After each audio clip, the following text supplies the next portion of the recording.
Another stream, another day. I said that backwards. Fucked up the first line of the stream. It's ruined. We gotta close it down now. It's done. We're finished. No more stream. Goodbye. Fucked up the first word. Santi Su. Hello. No. No, I'm joking. I'm joking. Who are you? How come you're here? Like, I just started. I don't think I've seen your name before. Either way, welcome. Happy to have you here. I don't know. It's like you just appeared. I hit the button and there you are. Hey, Balor. How are you, brother? Thank you, Santi. Happy to have you. Thank you for the follow. What do? You in school, college, work? What's your deal? And how are you, Balor? Hope you're having a good day. Soccer. Like you're like a professional soccer player?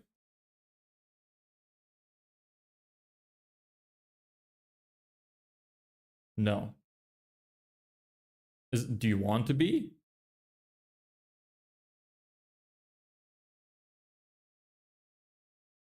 Junior. In high school or college? Yes. Okay, cool. And are you good? I mean, I assume so if you want to be a professional player. No one's ruined your dreams yet, so high school. Okay.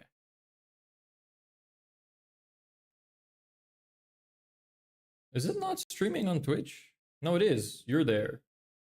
Why is my stream manager not showing up? Oh no, okay, it's fine. Never mind. I assume. What do you mean you assume? You either know or you don't. What's there to assume? You're either shit or you're not. Do you save the ball frequently or no? Especially when the people who kick hard. You save the ball when people kick hard? This sounds like it could be taken out of context. Yeah, Balor's already on that. Relax. We're mature here. This is a mature stream. We're making a business. Yes. Okay. Well, good then. No worries. Look, when you're a professional footballer, everything goes well. You let me know. I'll be here. I'll support you. Not that my support would mean anything to you. You don't know me. But sure, why not? Look, I like hearing people achieve their dreams. So if you remember, let me know. I hope that works out for you, genuinely. Just make sure you do well in school as well. Isn't it that like you have to reach a certain amount of marks? I don't know where you're from. I'm gonna assume America. But yeah, don't you have to like be above a certain academic level or they might not give you scholarships? Green dude, E. Okay. E to you as well, green dude. Yes, okay. Well, make sure you do well in school then. It's very tough. Like, do you not stress out about the idea of being a professional football player or soccer player? I feel like that's very difficult. It seems like one of those things that like unless you're at the top, it's very, very difficult to actually have a successful, like happy career. Because I imagine if you're the one making like millions a year, who gives a fuck? Like, yeah, it's all the effort that you have to put in, all the uncertainty, whatever, you know, you get paid for it at least. But as a professional player who's like just an average player, you probably get, you know, what, like 50, 60 grand a year? Like it's a pretty standard salary. And I imagine the amount of work, the possibility of injury, the possibility of, you know, getting dropped because they replace you with somebody else and then your career's fucked. And then what do you do with life afterwards? I imagine that's probably very stressful. So why is it that you kind of want to go that route? Because I went to school with a guy who ended up becoming a professional player, but I was always like, he was very good though. Like he had loads of coaches and they all knew him and they were like recruiting him and stuff like that. So he was very good. It's a lot of stress. I'll risk it. Do you just really love soccer? Is that why? Why not try to have it be like a hobby?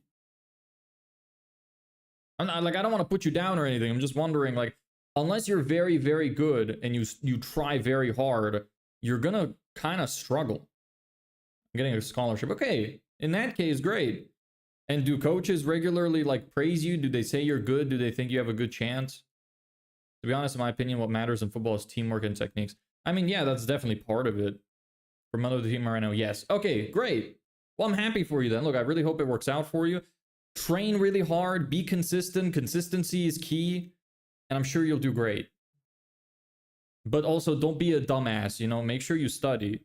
Don't be retarded. You can be a soccer player and still be smart. And adrenaline. Okay, good. What is this emoji, green dude? It looks like an emoji that's like yapping. I'm yapping too much. Is that what that means? And you like soccer because of the adrenaline spike. Yeah, he literally said that, so you guys are on the same page. Nice. Okay, cool. Is that a yap emoji? September. I don't know what that means. I'm not familiar with stream lingo. Anyway, cool. It's always cool to hear the different dreams that people have. It's nice. You know, I'm trying to follow my dreams, so I'm always very supportive of other people doing the same. What's the stream about? So, I started building a business about a month ago now. Well, more than that, but I started streaming it almost a month ago. And we're building a digital marketing agency from scratch, trying to make money. So I have a certain amount of money left before I run out of money and go homeless. So I gotta make enough money by 90 days or I'm cooked and I have to go back to living with my parents. So we're trying really hard to get clients. Hope it goes well. Thank you. I hope so. I hope so too. So to get into it, let's recap a little. So we got another positive reply from our email campaign today. That's the second one now, which is great. The guy asked me, he said, sure, send over the video, but that he's fully booked. He's just interested to see if it'd be a fit anyways. And he also asked me where I'm based. So I just responded. I was like, look, I made him a custom video. I didn't make it as the template because I figured I'd be better off making it custom to him because he gave me like more than just a yes reply. So I made the custom video. I recorded it like an hour ago, uploaded it to Loom, sent it to him, and gonna see how he responds, if he likes it, if he thinks it's interesting. This video turned out much better than the template. I think what I'm gonna do, because we're getting so few responses at the moment, I gotta go, oh, okay, cool. Well, happy to have you here. Hope to see you around. Good luck with the soccer stuff. So because I figured we're not getting soccer match. Nice. Okay, kill it. Make sure you do great. Take pictures. Join the Discord and send pictures of how you're doing. We'll support you.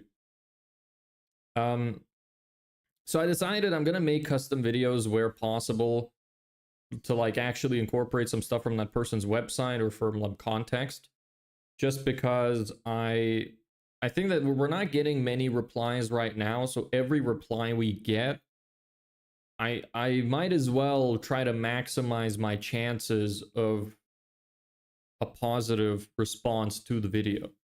So I figured I should make them custom from now. I'm still kind of using the template I made as an example, but I will make custom videos for each person, at least until it gets to a point where I just can't keep up with it.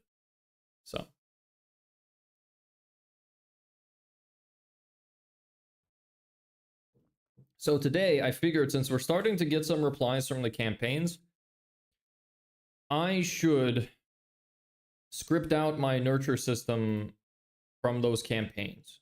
So I should have some kind of follow-up system in place where we can send them follow-ups and try to get them to book in with us after they see the video. Because that other guy, I haven't sent anything yet. He didn't reply. The guy I sent the video on Friday, because on Saturday, Sunday, I didn't want to send anything. And yesterday, I just kind of forgot about it. So I want to be able to send these follow-up messages because those people might forget about it. They might actually be interested and just forget to send me an email because they were busy. So it's good for me to know if they're interested or not. So we should do that. The other thing I wanted to do is, I know I said we're finished with the website, but not quite. I actually want to make a video sales letter for my website. If you don't know what it is, a video sales letter is basically, it's kind of in the title. It's pretty self-explanatory. It's a video that tries to sell your services. it would go at the top of my website in the hero section. So as soon as people land, they see the headline, the short descriptor, and then the video, and then call to action. So I want to make a video for that. So I figured maybe we'll try to script that out as well. So that's that. In terms of what I've done the last couple of days, so I just kind of, sorry, not couple of days, this morning and last night. So I worked mainly again on video editing. I'm trying to like stay ahead of the videos because it's so damn hard to edit like all the clips and everything. I keep getting lost and I just have so little time. And every time I start up these streams and I like don't have a lot of time, I always say like, hey, I'm probably gonna make this one shorter because I don't have a lot of time. But then I end up going the full length anyway, so whatever, you know. Great poop emoji there. Thanks for that. Pink poop, lovely. So yeah, I've just been working on the video editing, trying to keep up. I'm actually running out of storage space on my computer, so I really have to hurry up and try to make those like stream cut down videos, which I was planning to make. I have a couple of them scripted, but I still got a bunch left to do. Nice emojis. I don't know, I'm bored. Look, feel free to send as many emojis as you want. I don't care. It's probably good for engagement. I don't know. But yeah, so that's the plan. That's how the progress is going. The email campaigns are going okay. We're not getting a high reply rate, but you know, a lot of email outreach relies heavily on follow-up emails. So some of them are only going to reply like a week or two down the line. And as of now, the positive response rate is actually in and around what it should be. So for 100 emails sent, I'm expecting about 1 to 2 positive replies. We've sent about 140 or 50 emails and we have 2 positive replies. So our general reply rate is kind of poor. It's only at like 3%, but the positive reply rate is in line with what it should be. So that's great.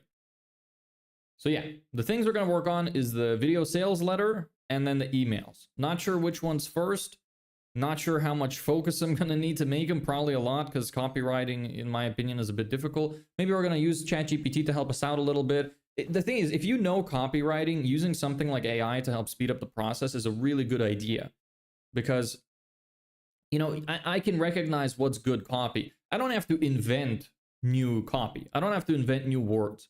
So it's useful to use AI, have it give you like 10 ideas or something, and then you can see which ones are good, and you're like, yeah, that's kind of okay, that's kind of okay. You take little bits and pieces from one or the other, smash them together, create a cool headline. So yeah, that's pretty good idea, pretty good use case of AI. Most people, what they do is they just say, you know, write about this, and then you see all the shit like, elevate your online presence, which is like 100% AI, or another cliche, oh, we're not just this, we're this. And yeah, you see that all over the place, and that's because people don't have any critical thinking skills. They don't actually know copywriting. They're just, they don't know copywriting, they know copy pasting. That's where their knowledge, you know, hits its ceiling. So I don't want to do that. We're going to make sure that it's good, but we can use AI as a tool. It's handy as a tool. So that's that. When homework in 5 subjects due tomorrow and I didn't do any of them yet. Good luck to you. Yeah, I know what that is like. I used to be exactly like that. Huge procrastinator in school. Never really liked school, never did well with it. I always did homework like last second. Sometimes I'd even come to school like 20 minutes early, start doing my homework on the fucking floor. Good times. Actually, no, I'm lying. Those were horrendous times. Horrible. Life gets so much better when you're out of school. For anybody in school, don't let those people try to trick you and manipulate you into thinking that this is the best period of your life. They are horse shitting. They're, you know, spewing complete utter nonsense, total gobbledygook. It's completely wrong. Look, that's not the best part of your life. The best part of your life is going to be when you leave. So don't be depressed thinking that this is as good as it gets, because that's how I felt when I was like, I never really believed that that was going to be like the best part of my life. I just didn't believe it. But I still occasionally would they'd penetrate my head with some of those ideas where they'd make me think that, you know what, maybe this is the best. And I was severely depressed in school. I fucking hated every second of it. Didn't get along with people. Thought everybody was a dumbass. So I just didn't do well. Really didn't like it. And they were telling me that this is the best part of my life. I was like, bruv, if that's true, might as well kill myself now because that's horrible. I don't know what's with the rhetoric of telling kids that that's true. That's not reality. The people that are telling you that your life doesn't get better, they're saying that because they personally peaked in high school.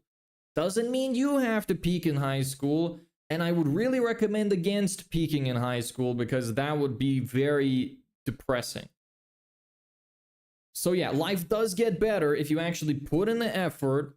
You try to improve yourself, try to make yourself more interesting, learn some new skills, and, you know, progress into adulthood properly. Don't know what the fuck I said there. Adulthood properly, you're gonna do perfectly fine. It's not the best time of your life. Your life is gonna get better. Believe me, it gets better. It's only good when you vibe with everyone in class. Yeah, I did not vibe with anybody in class. I had one friend my entire time in school, all 6 years. See, we don't have high school, middle school, whatever. We have primary school and secondary school in Ireland. All 6 years of secondary school, I had one friend, and it was the first guy I met on the first day of school, and that was the only guy that I was friends with the entire time. I didn't like anybody else. Everybody else was just not. I'm lucky I met that guy at least. Like, we still weren't like super similar or anything. But everybody else was even worse. So, you know, it worked out fairly well. But yeah, my experience in school, horrible. Want to forget about it. I still get nightmares sometimes. I wake up feeling like I'm late for school. That place fucking traumatizes you. I'm sure that a lot of you find that relatable, but that place fucking blows. Anyway, that's my rant over.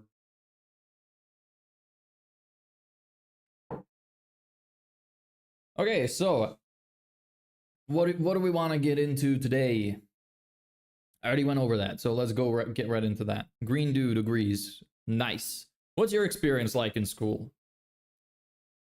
For some reason, I just jolt awake at 2 in the morning. I wake up at 3 a.m. for school. Why? Where is your school? Above the Himalayan mountains? What the fuck? How long does it take you to get to school? I used to walk to school. I guess, okay, I'm restarting the rant. I walked to school. It was like a 40-minute walk one way and then back. Like that's not that bad though. But where the fuck do you have to go? 2 hours? Like walk or drive? Surely not drive, because that's insane. You guys need to reconsider where you go to school then. Are you like in the middle of nowhere? Drive! Do you take the bus or do your parents drive you? Or what?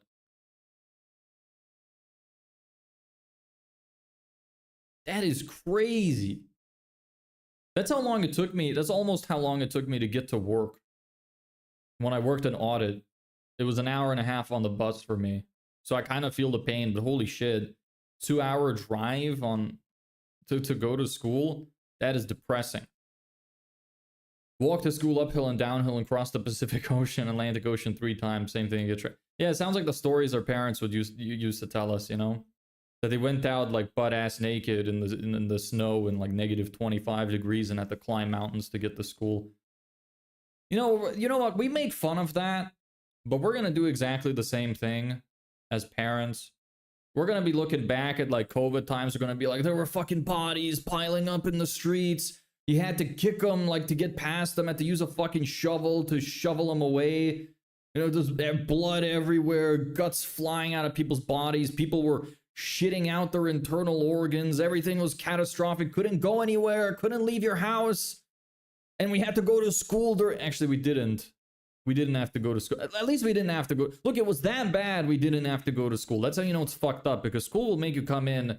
If the fucking apocalypse is happening, school will still make you go in. But yeah, we're going to be doing exactly the same thing.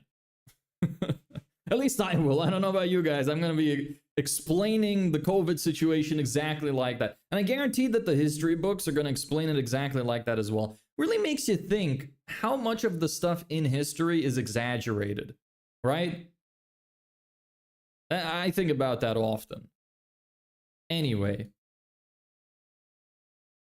Nice 20 minutes of stream progressing already. Lol, for real. Yeah, yeah, bro. Yeah, I'm telling you. It's the truth. I speak nothing but facts. Also turning on the AC.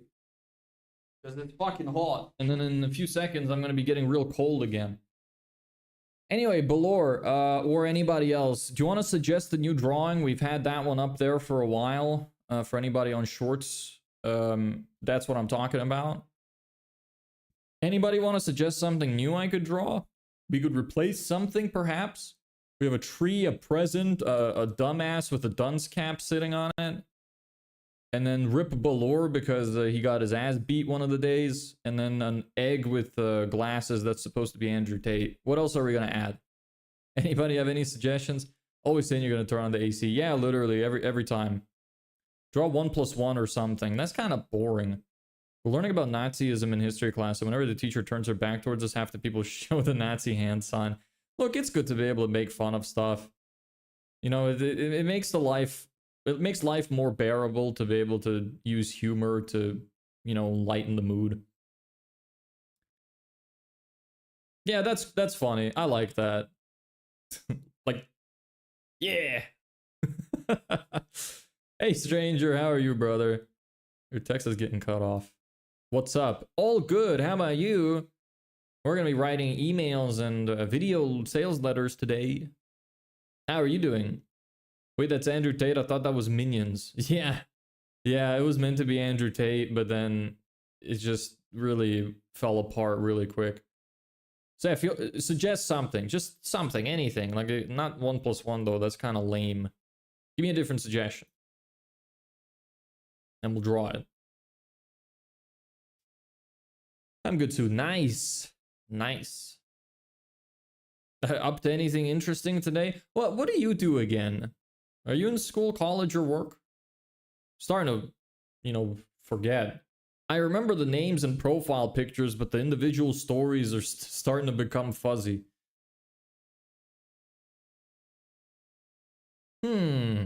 Yes, indeed. Maybe we could draw that skull emoji. I have no idea. That's probably not going to be successful. You know what? I'll do that, though. Let's do that. Let me move this. Draw a dollar sign or something. I'll draw the skull emoji. Let's replace Andrew Tate with the skull emoji. It really just looks like a fucking bald nerd.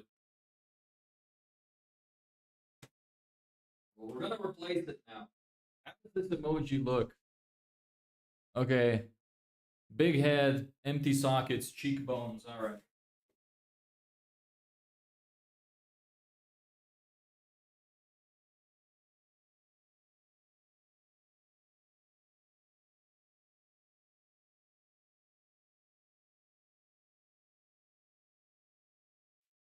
Does he have nostrils as well? It is a triangle.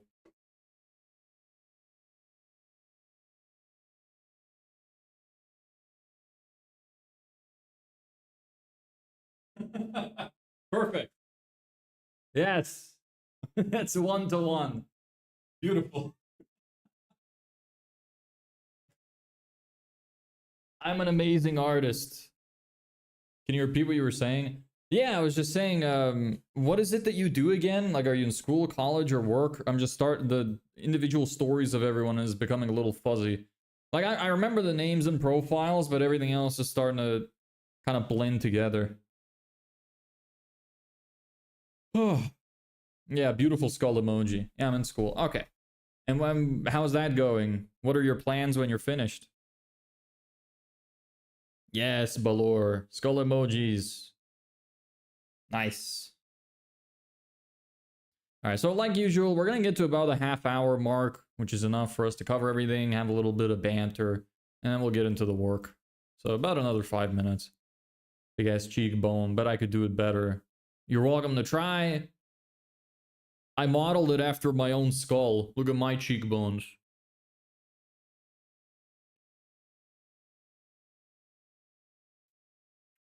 What should I do to become rich? How old are you? What skills do you have?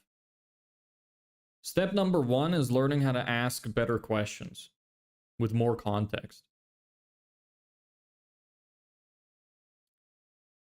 Oh, you're the District 19 owner. Ah, okay. Now I remember you. I forgot that that's your profile. Did you have another one? Or no? No, you know what? I think I am starting to remember now. Yeah. Okay, I remember now. I remember now. I just didn't know that that was you. No, I remember you. I just didn't remember like the association of the profile picture and everything. Like I said, so many people come through that the stories kind of blend together, but no, I remember like everything about you now that I know whose account it is. No, I remember. I remember. Don't worry. You're 16. Okay, well, answer all the rest of the stuff. You know, more context. What is it that you do?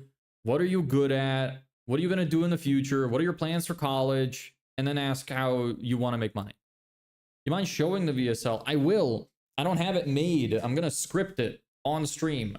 So, I have a VSL for like, that I'm using as a lead magnet. But the VSL I'm going to make today is going to be the one that I put on the homepage of my website. So we're going to script that. If you want to see the other VSL that I made, you're welcome to just go to my website, type in your email, and it'll give you the link. It's serpicore.com/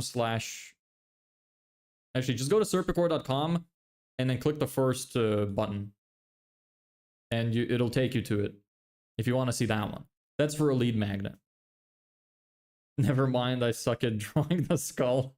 There you go. See, this is a fucking banger skull. It's amazing. How's the clothing thing going? Trying to launch it online, facing a few problems. Yeah, okay. How's it going with that? What kind of problems you facing?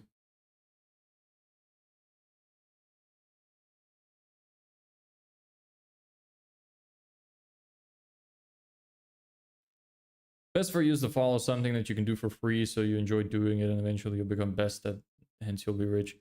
Yeah, that's decent advice.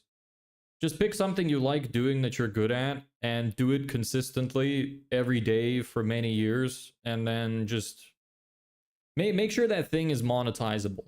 So preferably not something like art. Well, art is, not to say that art isn't monetizable, it's just very difficult to monetize. But yeah, pick a skill. The easiest way is, like, this is the long, boring, but like very simple way to do things. So pick a skill, any skill that you want to do. Go to college for it, or to trade school, whatever. Let's say hypothetically I pick an electrician. I go become an electrician. In the meantime, study marketing. Get really good at marketing, because most electricians are shit at marketing. So do both of those things. Get really good at being an electrician. Set up your own company when you're finished. Maybe get some practice first, but then set up your own company when you're finished. And then use your marketing skills to market yourself as an electrician in your local town, and you will be rich very fast. Alex Ramosi said, choose something you like, ignore others' opinions, and do so much volume it's unreasonable for you to lose it. Yeah, this is true. I mean, he's given a lot of examples for that too. You think that, for example, some people, like, how am I gonna imagine? So whenever you do, let's say, email outreach, and you send 10 emails, nobody replies, or somebody tells you to fuck off, and you give up. Well, you gotta realize that some people are sending 1,000 emails a day. You send 20 a week, that's nothing. Some people send 1,000 a day. Some people genuinely send like 10,000 a day. And if you imagine in your head, if you asked 10,000 people if they want something from you and you know how to supply it, you think that every single person will say no? Like, it comes to a point where it's just basically impossible for you to lose. I'm back. Welcome back. That was a quick match. I'm assuming you didn't go, but you know what? Yeah, it's kind of like this. All right, I'm gonna go pee. Give me a second. All right, I'm back. Got canceled. Oh, okay. That's sad. I'm facing some age issues. Like, can't get few things done. We're trying to launch it globally, so we're gonna need tons of investment, and currently we're lacking that. What do you need the investment for? Do you want to have like a warehouse with stock? Why not?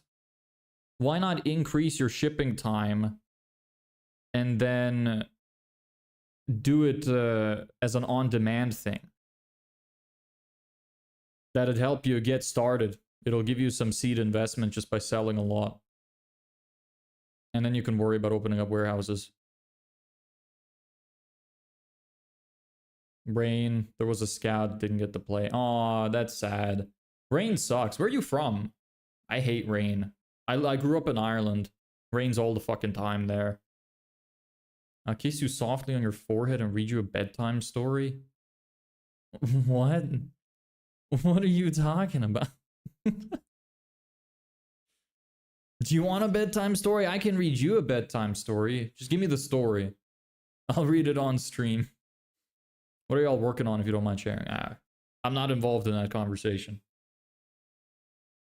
If you fail art school, just don't copy the Austrian painter. Why not? Maybe somebody needs to. The world's going down the shitter anyway. Good thing you didn't. Wait, bro, I think someone entered my house bareback. Okay. On demand is good, but there's very less profit, so we're planning to buy machines and set up our factories. I get that, and you can do that, but why not start small?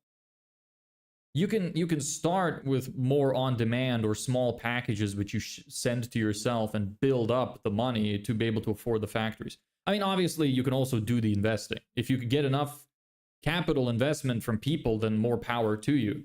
But I imagine it'd be difficult to get an investor to agree to invest in a clothing brand because that's a very like low likelihood of success. I don't know what things are like in India, but just from my own perspective, I would think that that's probably a pretty like shitty investment opportunity for most investors. So I feel like you'd struggle to find anyone interested. But I could be wrong. You're welcome to prove me wrong. Mexico. My mom's from Texas. My mom sucks to be... What does that mean? My mom sucks to be Mexican? Or I think those are meant to be separate statements. Why does it suck to be Mexican? You're bullied. Okay, but you said you're from... Do you live in Mexico? What would you suggest when you want to start marketing? Again, it's so like vague. I could suggest anything, but I don't know if it would apply to you because I don't know what you're marketing. Do you mean like where do you start learning marketing? If you give me more context, I'll be able to help you. I'm from Mexico. My mom is, so she's in Texas.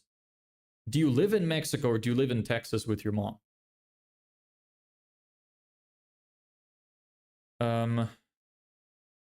No, dude, I don't know. You just look like you got kissable forehead, and I think you might like bedtime stories. You don't have to make it weird. How am I the one making it weird by asking if you want the bedtime story if you're doing exactly the same thing? And no, don't kiss my forehead. Unless you're attractive female. then no forehead kissing here. Yeah, it's crowded here too. You recommend any books? Yeah, the one behind me.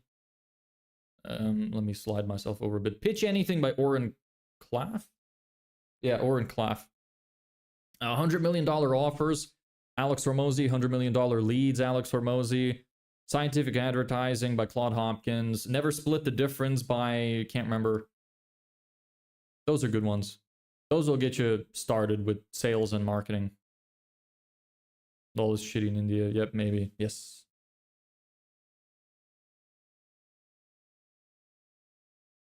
Okay, so you want to know how to learn. Well, for one, you could read those books. That'll help you out.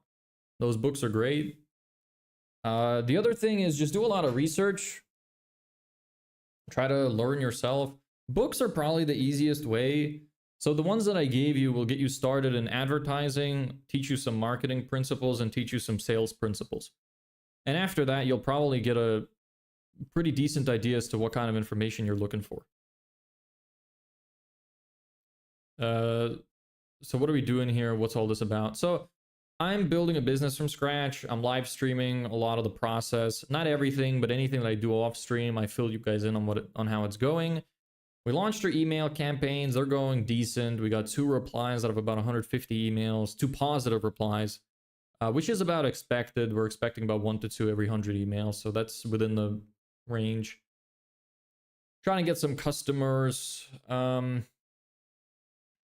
And yeah, we sell Facebook ads and done for you sales funnels. We did our website the other day. He's also a model. I'm not a model. I might be if Mr.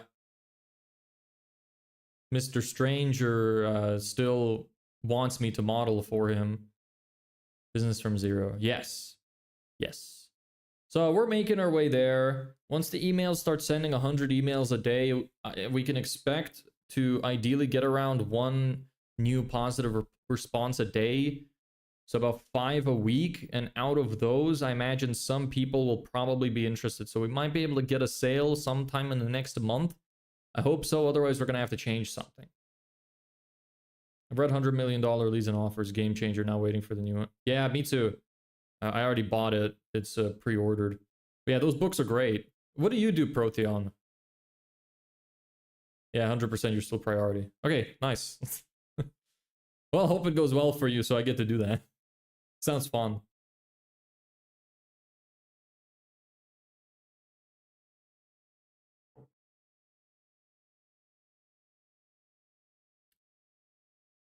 Knee pain. What a name. Why did you decide to name yourself that? Do you suffer from a lot of knee pain?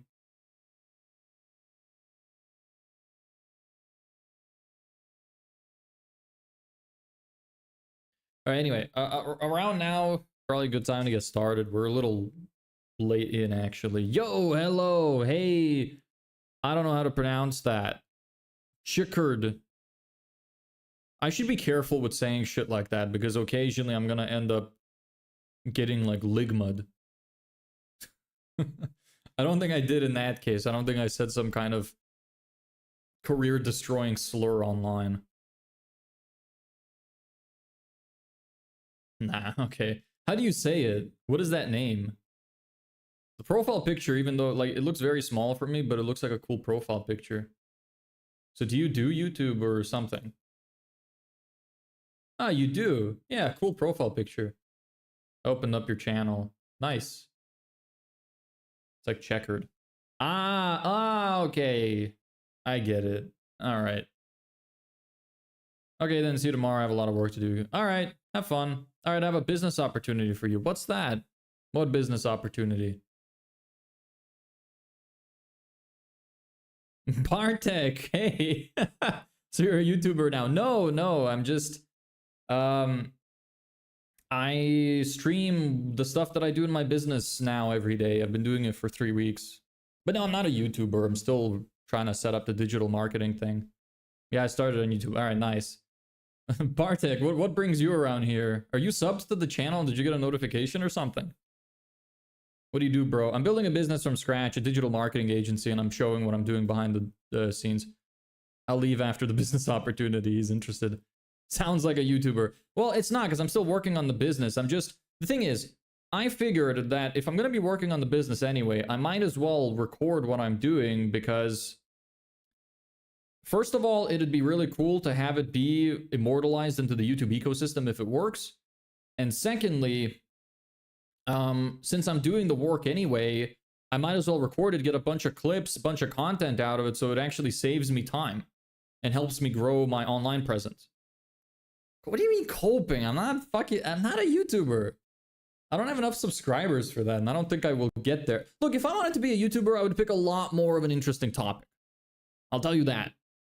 It'd be a lot more interesting of a topic, because, look, most people aren't going to be interested in this kind of thing anyway. So, you know. I already answered, what do you do? Me, I did some marketing for local HVAC, then did some YouTube ads, I imagine you're trying to say. Ah, that's cool. What's this opportunity then you're talking about? I saw your reel and wonder how you get those clips. Ah, okay, well now you know. Yeah, we do okay around here. Sometimes I get, like, decent amount of viewers. but not a lot. But I also haven't been doing it for very long. But yeah, bit by bit, we're growing, we're getting there. It actually kind of annoyed me because fucking you know that those lives that are happening right now in TRW from Prof. So before I started doing this literally like 2 days before that, and remember when they gave us those forms to fill out to give suggestions? I suggested something like this and nobody acknowledged it. Then like 2 weeks later, they started doing it like 2 days after I did it. It was a little annoying, but those lives are really cool. It's not exactly the same, but I just thought it was a funny coincidence. How is it helpful to us, bro? Well, it doesn't have to. I mean, look, we built some cool systems. We built an automated outreach system. So if you run a business, that could be helpful for you. We talk about marketing. We sometimes look through like different people's landing pages and ads and stuff. And I talk a little bit about what makes a shitty ad, what makes a good ad. I show you the behind the scenes process of how, you know, I think about building certain things and talking about certain things. We were working on our web design the last few days. So yeah, just, you know, it could be helpful for you. Could be not. I'm planning on condensing these streams into smaller, like bite-sized videos, like 10-minute videos, which will actually describe some of the systems that I've built in the streams in a streamlined kind of storytelling way. So they're going to be like half storytelling, half educational.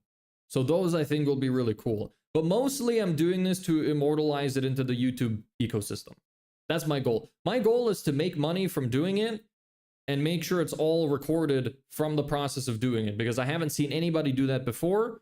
And I think this would be maybe not a first, but it would be, you know, one of the first to have done that. So that's kind of the goal. Anyway, we should probably get started. I'm like 10 minutes late. Usually we only yap for the first half an hour, but anyway, let's get into it then. So we're starting with VSL, and I'm subscribing for your honest reply. All right, well, thank you. I appreciate that. We're all about honesty and authenticity here.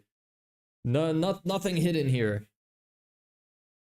Switching to the 16:9 stream because stuff getting more and more interesting. YouTube definitely the move, best platform when it comes to making money. Well, I think it's interesting. I'm not really too like interested in making money from YouTube. I mean, one of my dreams was to be a streamer at one point. I used to be a YouTuber when I was younger, like 16, 17. I used to make like challenge videos and stuff, and that was going okay, but then I kind of had to stop because I didn't have time. So like it is a dream of mine, but I can't rely on that. I don't have a lot of time. I don't have a lot of, you know, money left. I need to find a way to make money that's not YouTube, because YouTube is too, like, it takes too long. Thank you for the subscription. Welcome aboard. So it just takes too long. So I need to make something like this work. Yeah, maybe someday. Look, I think that I'm built for something like live streaming. I'm fairly good at keeping conversation. I don't have too interesting of a personality, but I have some interesting opinions, which I don't know how many of them I'd share because I might get canceled immediately, but alas. YouTube prints inbound leads for high ticket like crazy, though. It might, I believe that, but like, I was thinking originally of making my channel like that, of just posting lead magnet videos. But I changed my mind because I want to build up a personal brand, and I don't think I have time to do both. I wanted to build like a big personal brand that's long term.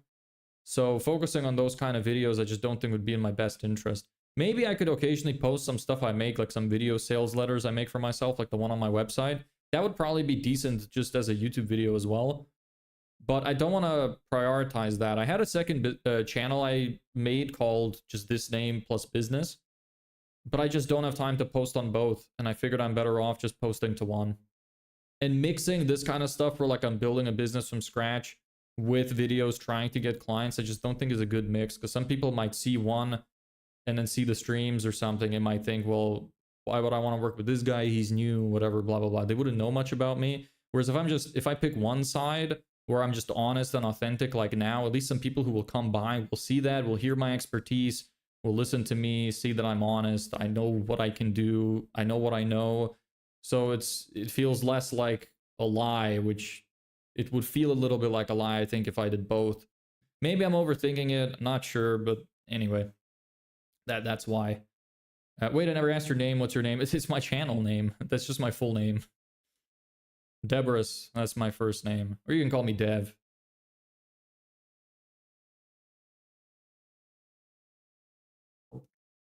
And yeah, the YouTube horizontal I prefer as well. It's just that the vertical streams get pushed more, so I stream on both. Cool name. It's not a cool name. Deborah is not a cool name. Everybody just assumes, at least in text, that it's just my name spelled wrong. Like, they assume my name is Deborah and that it was spelled wrong. And as Gen Z, make videos as short as possible, follow up your work, and try to make our time productive. All right. Cool. Nice to have you. Okay, bye. See you around. See you, stranger.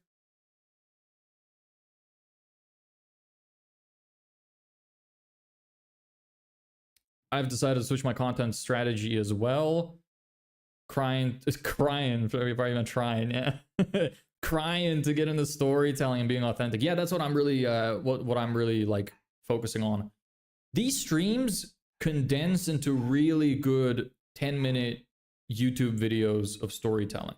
I've already made 2 scripts from the first 2 days, and it's really good. I'm actually really excited to make those videos because I think they're going to be very fun to watch. 91 Balor, what are you talking about? What does that mean? That's cool, is unique. Well, I'm glad you think so. Your channel looks nice as well. I opened it, it looks professional. I haven't watched any of the videos, but I like the vibe you got going on. How long have you been going at it? Not too long, a few weeks. Well, anyway, keep it up, bro. Bye, bro. See ya, Endless Hope.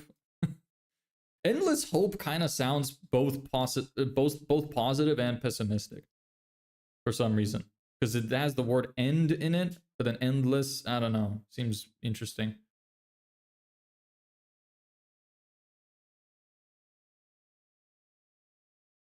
Yo, I won't say anything weird, just my story. What story? Please, Hunter. Please, come on, brother. 3 weeks, nice. Well, keep it up, brother. Hope it works out for you. Hunter, I swear, you say something weird, you are gone. I'm sending you to the Shadow Realm. You better not. Bruv. Okay, you're gone. You're gone. Banned. If I can figure out the button.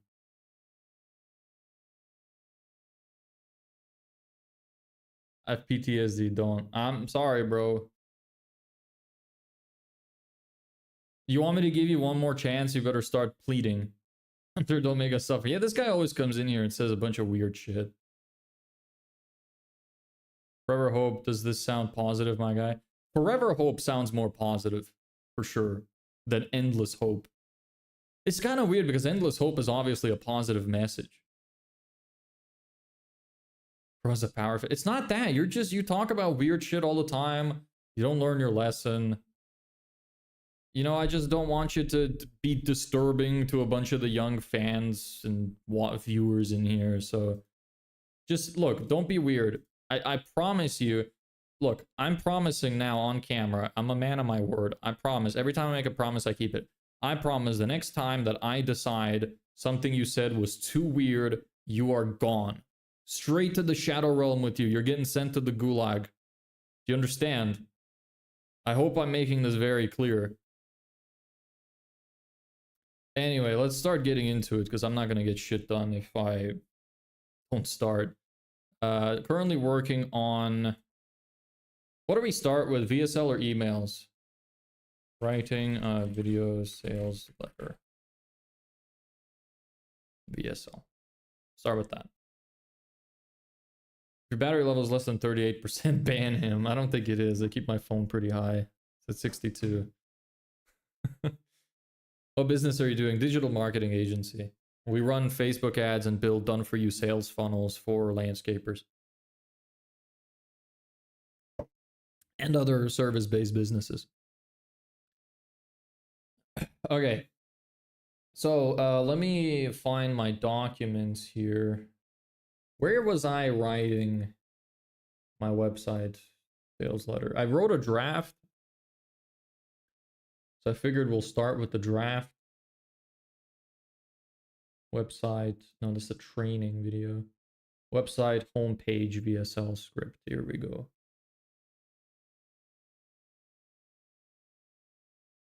So unprepared. I start these streams always unprepared. Because usually I work all the way up to like the minute I have to stream. And by the time I get to this point, it's like I have to pull something out of my ass to do. We actually had a couple days where we didn't do much, and I had to make these like focus blocks where I spend a little bit more time and maybe be a little bit quieter so I can actually get some work done. So I'm kind of running out of stuff because I have an email campaign that's running, and we're getting replies from that, and it's ramping up still, and I'm just not getting a lot of data back yet. And I'm not really sure what I can do in the meantime. Like, I have some side work, but I don't know what to prioritize. I think I should probably prioritize getting some kind of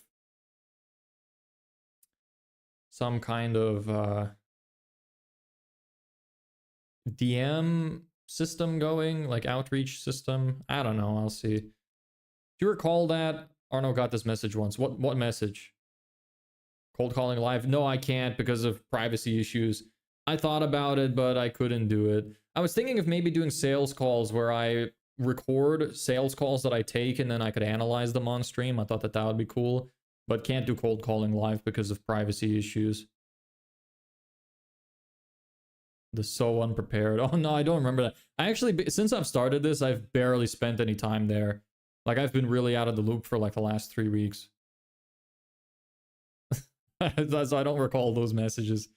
Doesn't surprise me though. At least I don't forget to share my screen. Well, okay, maybe I have once or twice, but usually I don't. Can I get your Insta? The other one we can connect. Yeah, my Instagram is the same as here. You can just type my full name of this channel into Google. You'll find every social media I have. It's the same name everywhere. Except maybe Twitter, because I think the handle was too long. So let me read this over real quick just to make sure I can show it, even though I already showed it on stream and I can't take it back, but whatever. There's not enough people here for it to be a long-term concern. What inspired you to do this? I don't really know. One day I actually just got the random idea. Like, it literally popped into my head like a light bulb lit up in my head. I was like, what if I just... You know, all of the gurus always claimed of all of the stuff that they've done, but none of them actually have like solid evidence of doing it. So I was like, you know, I've always wanted to see the behind the scenes of what happens in actually building a business. Nobody's ever done that. I can't find any videos on it. So what if I do it? And then after I decided that, I literally started doing it the next day. And then it started. Hey, Thompson, what's up? So yeah, that's literally just how that began. And I've been doing it every day, 3 p.m. CEST since. Haven't missed a day. I missed the time occasionally, but I haven't missed a day. How are you using AI for your business? I use ChatGPT to help me write some stuff, to get ideas. I use it to personalize messages, to send in my email outreach from LinkedIn profiles. I use Canva AI to help me come up with website designs. There's some stuff. What type of business? Digital marketing agency. We sell Facebook ads and done-for-you sales funnels for service businesses. Respect the grind, man. Thank you. I appreciate that. I don't know how long I'm going to be able to keep this up, but I have about 90 days before I run out of money, so probably 90 days. Where are you from? Lithuania. I grew up in Ireland, and now I live in Spain.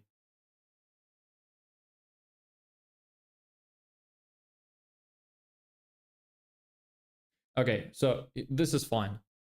Let me set this up. Whoop. Zoom in a little bit so it's easier to see. Hope that's good enough for you shorts viewers. Anyway, so this is an example draft I wrote. I want the video to be probably about a minute long. And this is some other information that I wrote down from my training video sales letter, which I thought maybe I'd be able to reuse some of it while writing. So yeah. Hey, Ong Thane Kiao, is that your actual name? That's a really interesting name. Hey, cool. What do you think on the web development? I think it's cool. I do some web development as well. I use Webflow. I have a friend now as well who does back-end development, so we can do fully fledged websites, which is cool. It's not a service I offer yet, but I was thinking of making it a service I offer as soon as I'm finished everything related to my current offer.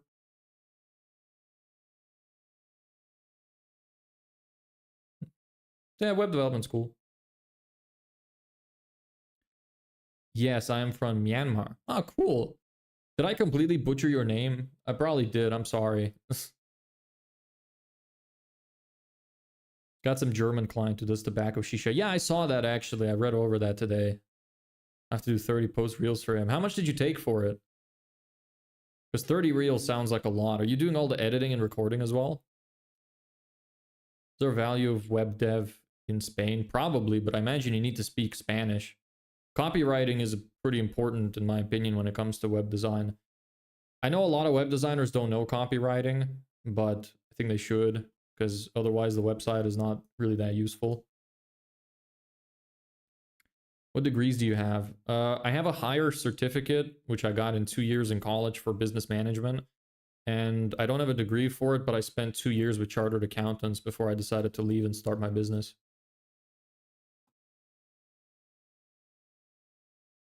Make sure I get 60% of your earnings. For what? Why? Why would you deserve it? Give me a good reason for why. Who are you? Why are you asking about this stuff? How about in other foreign countries? Web development is useful pretty much anywhere now. In almost any developed nation, in like most of Europe, America, Canada. Not sure so much about, well, honestly, probably even some places in Africa. I know Nigeria for sure, yes, but I don't know much about the other countries because I just don't know much about them.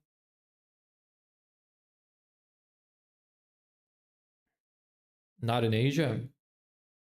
Well, I don't know much about Asia, but I know Europe, yes, for sure. Pretty much every country in Europe. You want to become a web developer. Cool. All right. Are you in school, college? What are you doing? I'm gonna get water. I'll be right back. Literally like 30 seconds.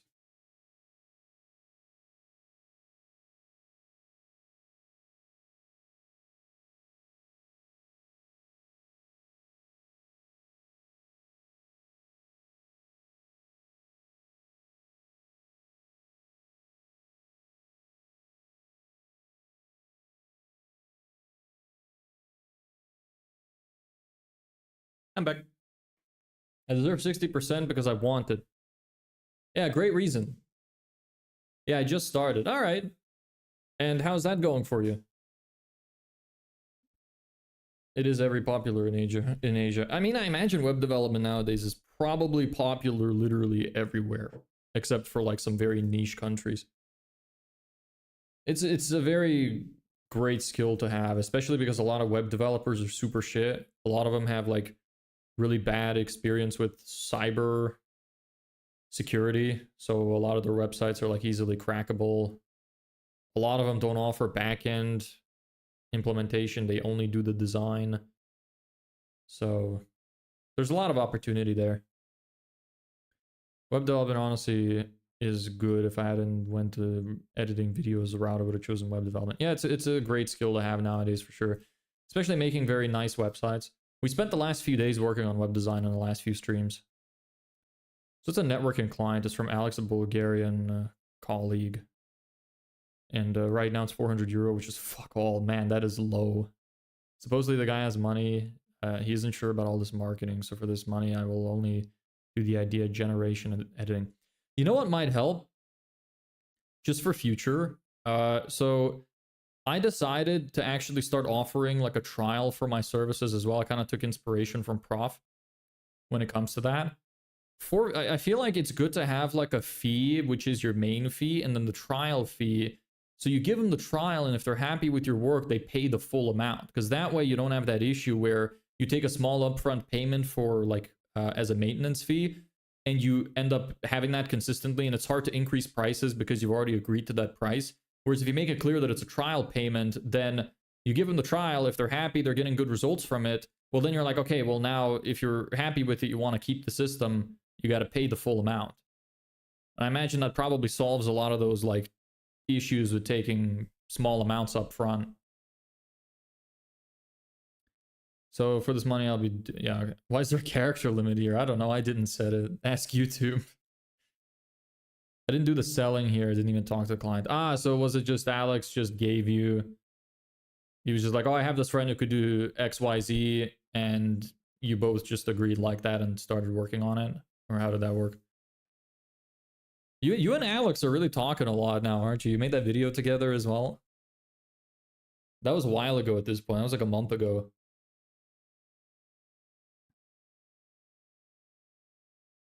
I have a CSC degree, but lots of competition. What is CSC? All you people with your acronyms.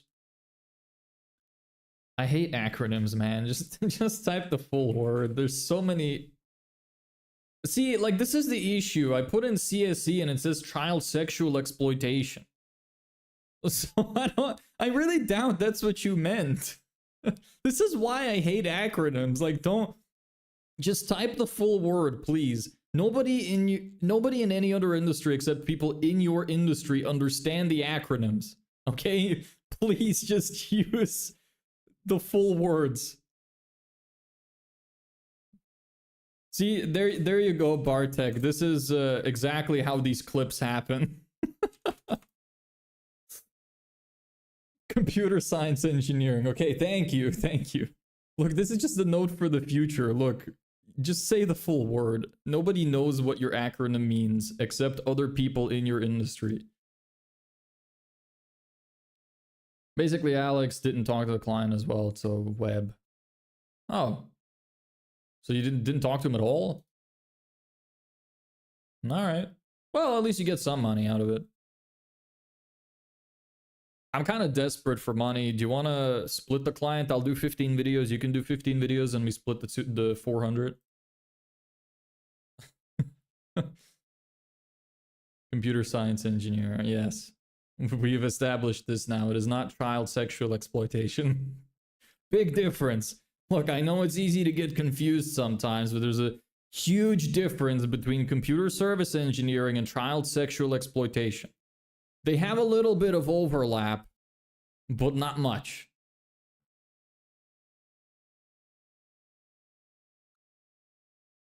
We're never gonna get the fucking work today. I need to start focusing on this damn script. Anyway, let's see. What do I have written here?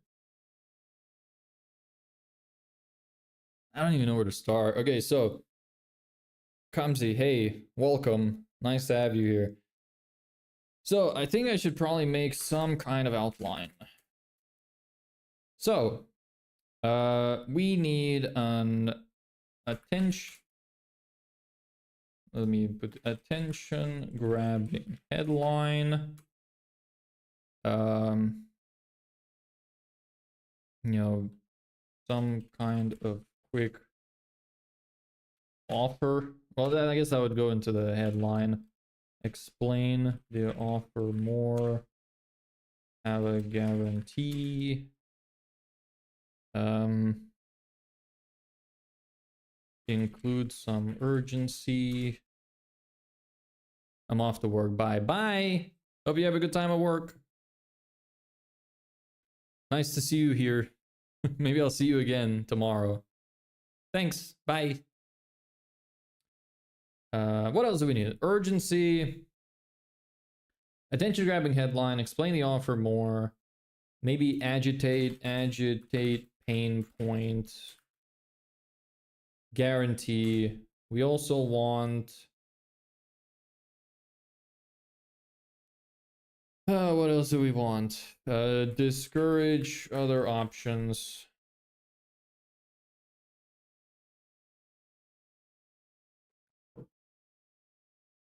And then call to action. That's probably a decent outline for us.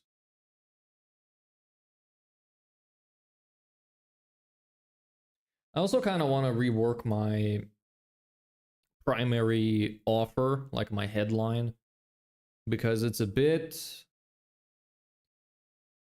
like unbelievable. So I think I might actually pull up Mr. GPT, see if we can come up with some kind of better offer headline. I was trying to do it right before stream, but didn't get too good of a result from it.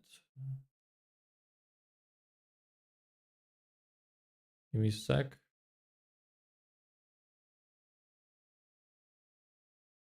Okay. Let's go through them. I didn't even get to finish the second one that I posted. I use GPT for my video scripts all the time. I usually write like the outline of my scripts of what I want in them, and then I use ChatGPT, and then like I use ChatGPT for some ideas. Then I write out the full script more, and then I like funnel it back into ChatGPT, have it generate some more ideas, and then if I like any of the stuff in it, I would write, like I would include some of it inside the script, and then I would go through my script one final time and try to see if the script, you know, has all the right elements in it. So I use it as well. I don't like, I usually just use it for ideas, like to how to phrase certain things, because sometimes you can have, sometimes it's useless, but sometimes it can help improve a script. Like I often, there's a lot of instances where I would upload a script, I'd be like, hey, can you improve this? And it's like, yeah, here's what you should write, blah, blah, blah. And it's just total garbage. And I'm just like, okay, never mind. Here is my script. This is the final version. Learn from it. Learn my tone, etc. And over time, the more you do that, the better it gets. And sometimes it could actually just build almost entire scripts based on my tone. So it's pretty neat. How does your business work? So we have an email campaign running right now, which has an offer to send a video to the person, giving them some kind of like explanation on what they could do to get more customers. When they say yes, I send them the video, and then after that I need to follow up with them and try to get them on a call to sell them. What we sell is Facebook ads and done for you sales funnels, which is so we run Facebook ads for them. Somebody clicks on the ad, they get brought to a landing page. The landing page sells whatever, like has some kind of lead magnet, either some kind of quote estimator or free on-site checkup, whatever. Give them a reason to opt in. They give you their name and email, and then we send them follow-up emails trying to get them to book in, so we could book the caller straight into the calendar of the client. Hey, Crackbot, what's up? How you doing? You only live once, my guy. True. Probably. Your script is actually very understandable, so big W. What script? Did you watch that one video I have? That one long YouTube video I have?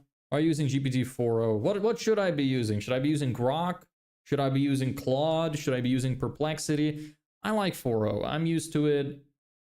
I don't know if any of the other ones are better or not. There's probably some that are better than others. I think Claude is probably better at copywriting. I heard that somewhere. Don't know how true that is. What do you have against 4o? 4o mini, why? Why would fastest at advanced reasoning? But I don't really need advanced reasoning. I'm using it for copywriting. Isn't this more for coding? Like it doesn't, I'm not coding. Hey Eliana, what happened to the start of your name? It was Kamzi Eliana a second ago. I swear some of these names really sound like I'm getting ligmud. One of these days, someone is gonna succeed with getting me to say something I shouldn't say. Anyway, let's go through these. So right now, my headline is get 10 plus ready to buy clients in 30 days, or we work for free until you do. That's my current headline, but I'm thinking 10 or more is too many because some of these people are only getting like 2 to 3 paying clients a month. So to tell them I'm going to get them 10 or more is just too unbelievable. And one way that you can improve your marketing significantly is by being honest. If stuff sounds too good to be true, people don't want to follow up on it. You'll see a lot of that actually in advertising, where sometimes somebody will say, oh, we'll run your entire business for you, build everything from scratch, yada yada, for 27 bucks. Like, obviously, that sounds like a super scam. Like, who's gonna accept that deal? Most people who have a functioning frontal lobe are gonna realize that that's probably a scam. Because why the fuck would anyone do that? If it's that easy to run a business, they would just do it themselves a million times over and become the richest man on earth. Just got back from gym, my arms are dead. I need to work out more. I keep fucking forgetting to do it. Worst one's Copilot. I think 1 to 5 is good, don't you think? 1 to 5 what? What did I miss?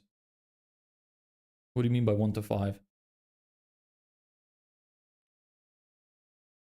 Talking about these? Yeah, maybe they are. I don't know, I need to read them.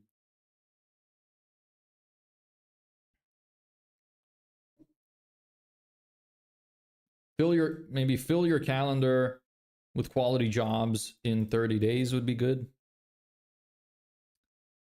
We put your business in front of local customers fast. That's not like that good. We'll bring you more work. That could probably be rewritten to sound better. I kind of like a variation of this, maybe something like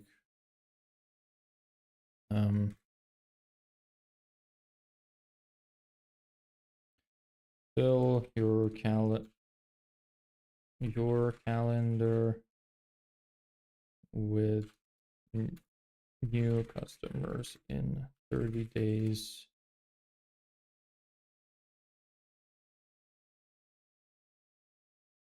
With new customers or with quality jobs. The thing is, I don't know if they'd understand what quality means in this case. Fill your calendar with new customers, with new jobs in 30 days. Okay, there's one.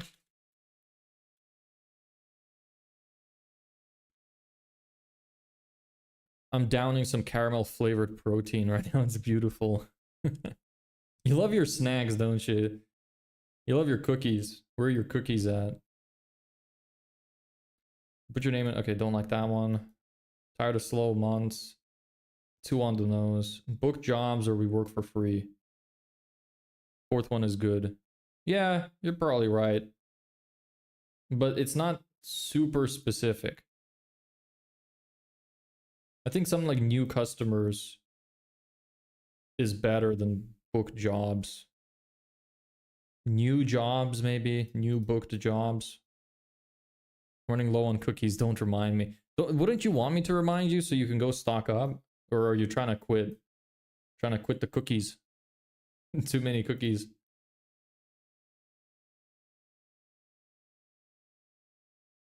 Book jobs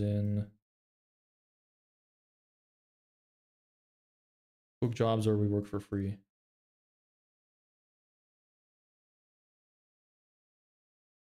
Something like that.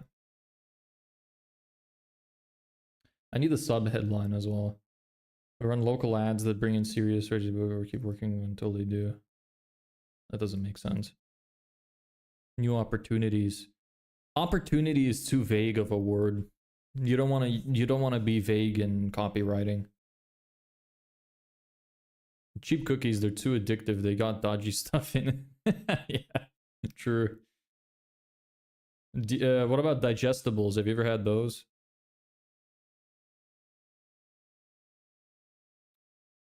Okay, I need the sub headlines as well.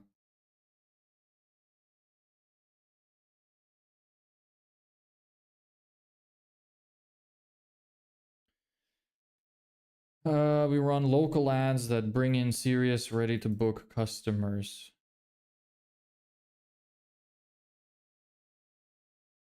Well, it does make sense. It's just a bit wordy. They're pretty good. I usually have off-brand version of chocolate digestives, as the official digestives cost a fortune. Do they? I remember when they were like a euro or something. Bro, I love digestibles though. I don't think they are digestible at all. Yeah, they probably give you like major diarrhea or something. I don't like cookies. I'm not a fan of cookies, personally. They just make me feel a bit sick. I think it's the sugar content. It's just too high in sugar for me. Okay. We run local ads that bring in serious, ready-to-book customers. Eh.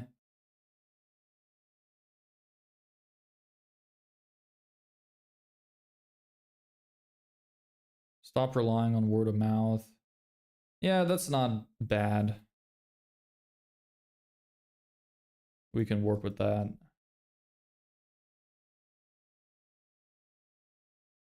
Well, tradesmen like you get us without chasing or waiting around. Yeah. Get your phone ringing with people ready to book, ready to buy, I think would be better. Probably work with that too. Ready to buy.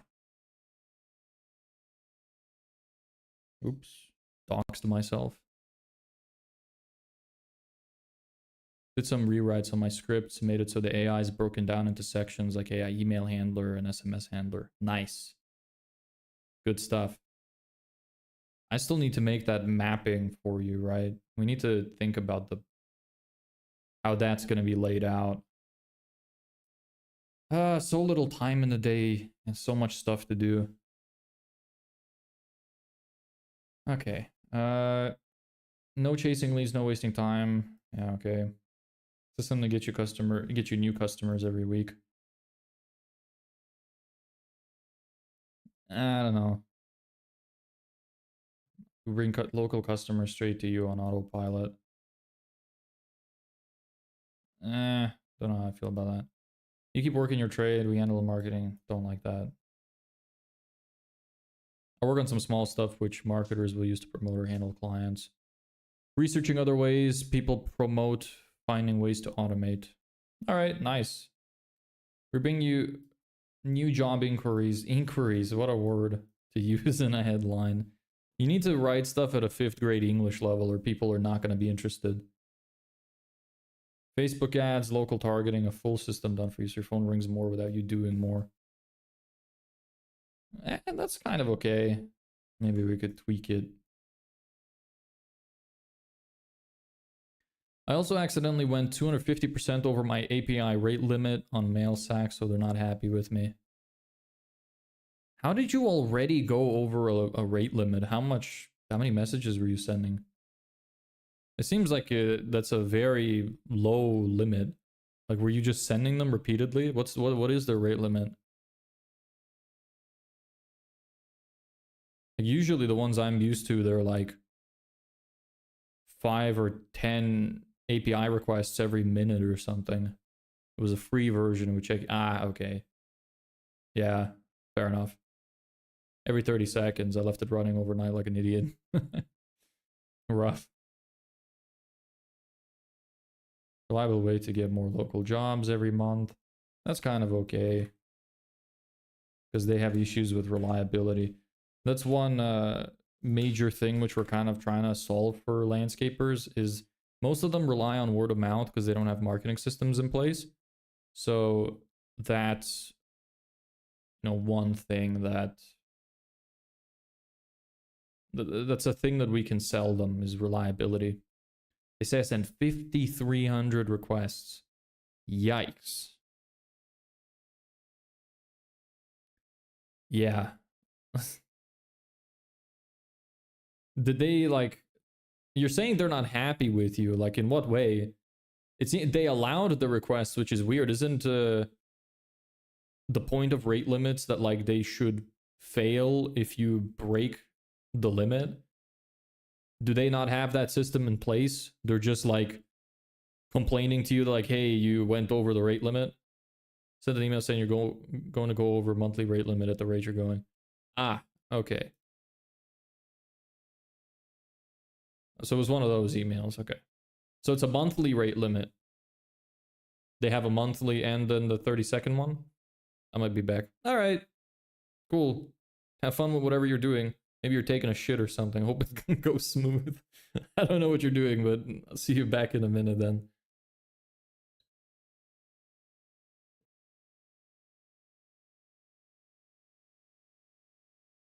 We could work with that.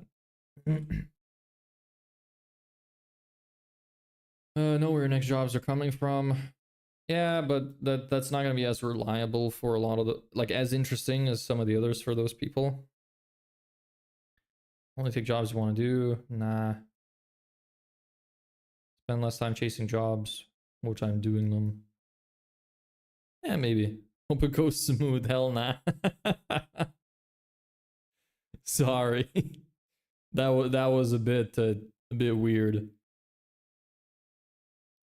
Sometimes I don't have a filter on my head. My thoughts. If I get an actual physical server, I'm going to host my own private mailing client to send emails faster at no cost. All right. Well, the server is going to cost you, but yeah, other than that, sounds good.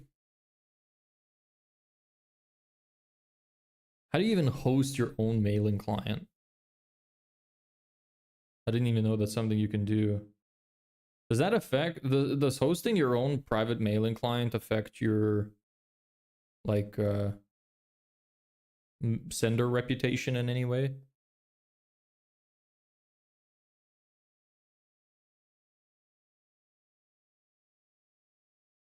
Spend less time chasing jobs and more time doing them. I kind of like it, but I still think it's not specific enough.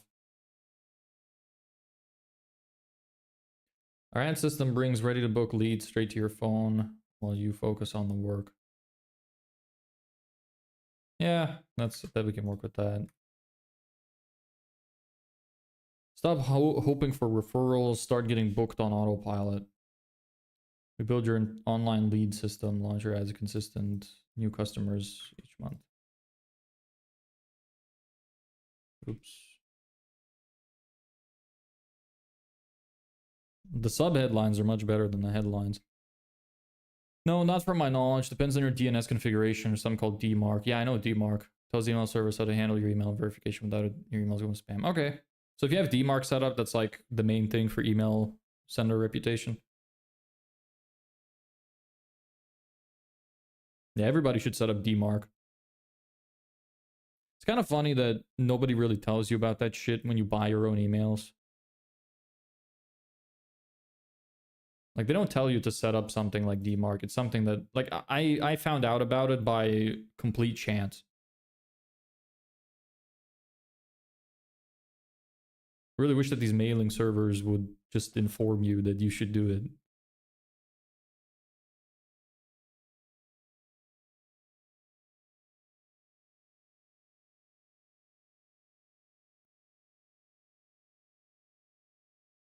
People charge money for custom emails. I find that insane because you can make them for free. How? I'm paying Microsoft for my custom email. I'm also getting Excel out of it, so it's kind of like a dual thing, you know? If I set up another one, it would probably be to set up like an info email or something, like another account which doesn't need Excel and stuff. The SMTP lets you create a bunch of emails under your domain. Where do the messages go then? Do they get rerouted to your main inbox? Yeah, I would like one that's support email.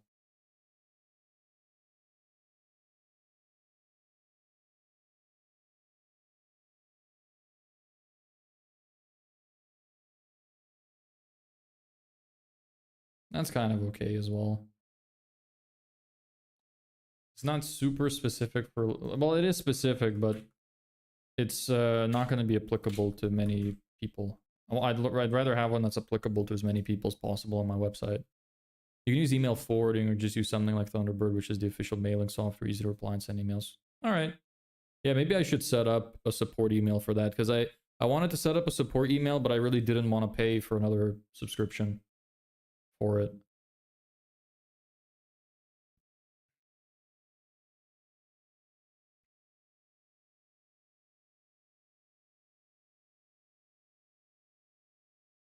Okay. You know, this is probably enough for us to work with. I'm already sweating. Like, that, literally, that's all it took. I'm already sweating. I need the AC back on.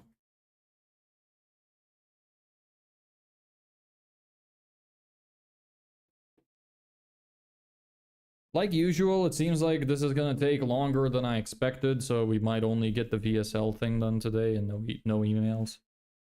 But maybe we'll do emails tomorrow.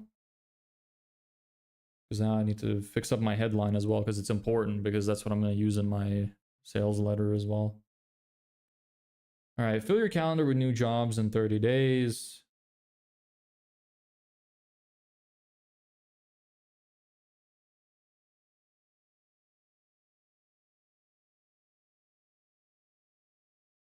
New jobs slash customers in 30 days.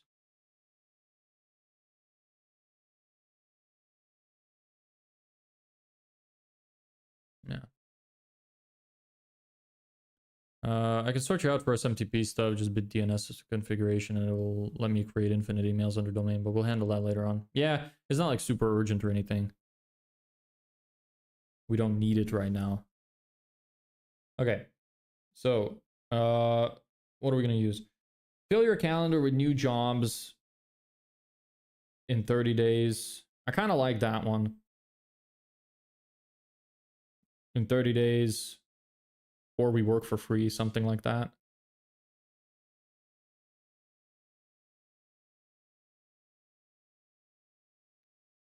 Customers is probably more generic, which is better.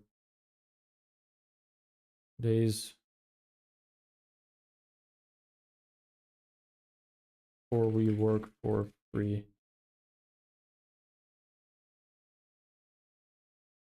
A reliable way to get more local jobs. Never worry about where the next job will come from. Book jobs. Fill your calendar with new customers in 30 days, or we work for free. Bit long.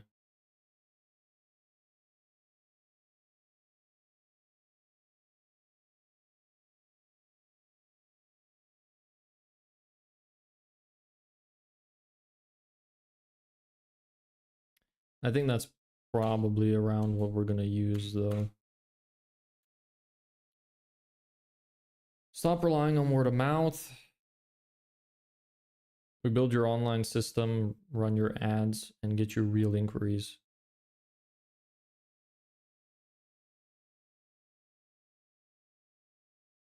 Maybe we should say new jobs. We could try new jobs in 30 days. Stop relying on word of mouth. We'll build your online system. Your online system, run your ads, and get you real bookings.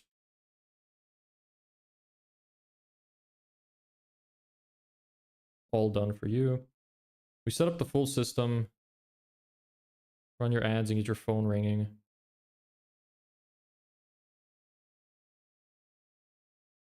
Get your phone ringing with people ready to buy.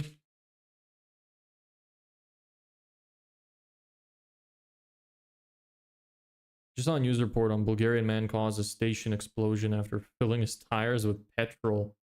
How retarded do you have to be to fill your tires with petrol? Hey Delta, what's up? I feel like I remember your name. You've been here before? I can see you. Yes. Did I ignore you for a couple of seconds? Yeah, the chat is over here for me on this side. So when I'm looking that way, I can't see it. Needed to not distract me a huge amount. Thanks for the subscription, Delta. Nice to have you here. I forgot. I should probably turn on the music. I have this ready. There you go. That'll be a little bit less boring now. Maybe I'll lower it just a little more. Still think it was a little loud occasionally. I like it when it's just very faint in the background. Like it just fills it up a little bit, you know?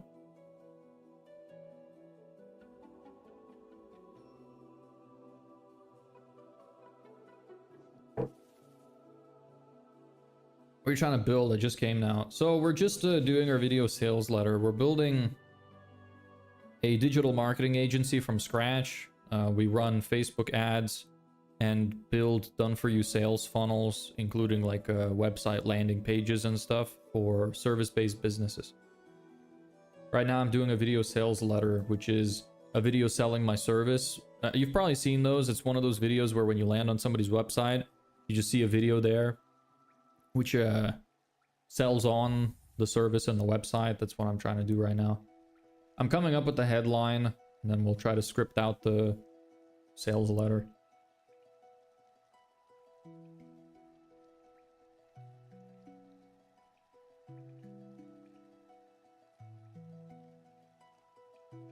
Maybe locals instead of people. I don't know. Might have to try that. Oh, cool. Yeah, it's alright. It's alright. Don't like this. We set up the system, run the ads, and bring in qualified leads who are ready to book. No chasing required. Don't like that. Our ad system brings ready to book leads straight to your phone. Don't like that. Get you consistent customers.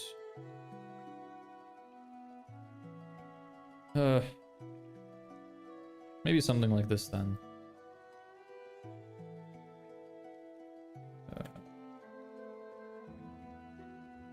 Side. Headline and subhead. Fill your calendar with new jobs in 30 days, or we work for free. Stop relying on word of mouth. We build your online system, run your ads, and get your phone ringing with people ready to buy.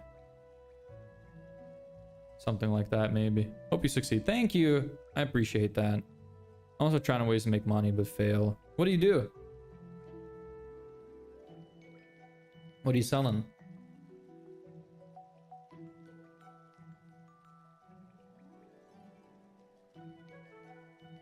Oh.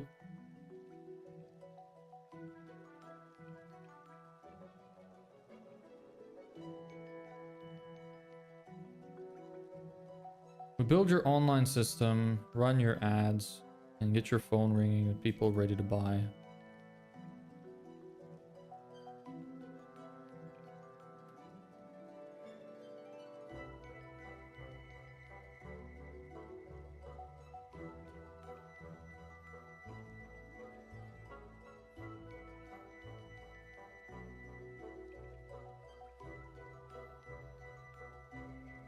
Hey Moby, what's up? How are you doing? Started dropshipping a couple months ago, but it failed. What failed about it? What didn't work out? I can probably guess, but I want to hear it from you. What did you try and what didn't work?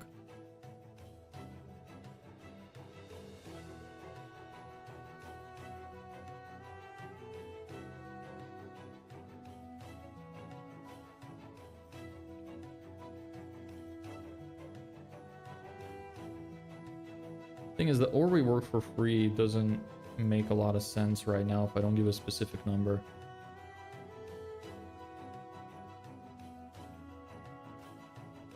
With maybe 5+ new jobs in 30 days, or we work for free.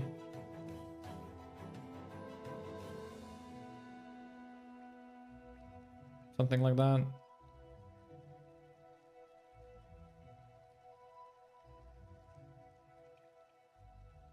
Lack of sales. Well, but how did you try to get customers? Did you run ads? How much did you spend on ads? What were you selling? Like there's so much. It's hard to diagnose the problem without knowing any of the context. Usually the issue is people either give up too soon, or their marketing sucks, or they didn't spend enough on ads, or they picked a shitty product. Like there's a lot of reasons why it would fail.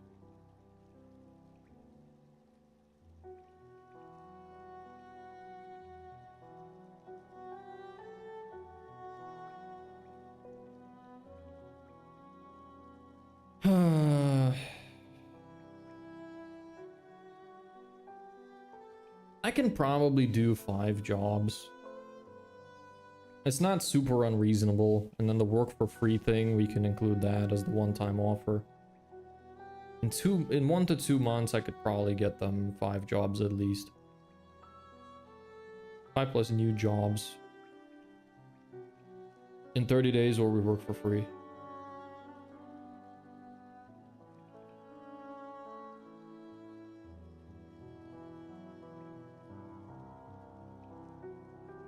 Like at this point, I need to consider, do I want to still run this as the offer? Is my guarantee still gonna be we work for free? Because if not, I'm gonna have to change a bunch of shit on my website again.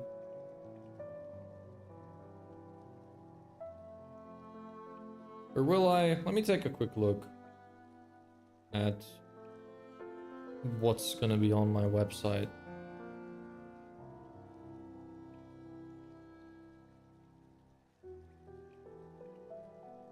I want to see if it would still make sense if I made my offer, if I made my guarantee different.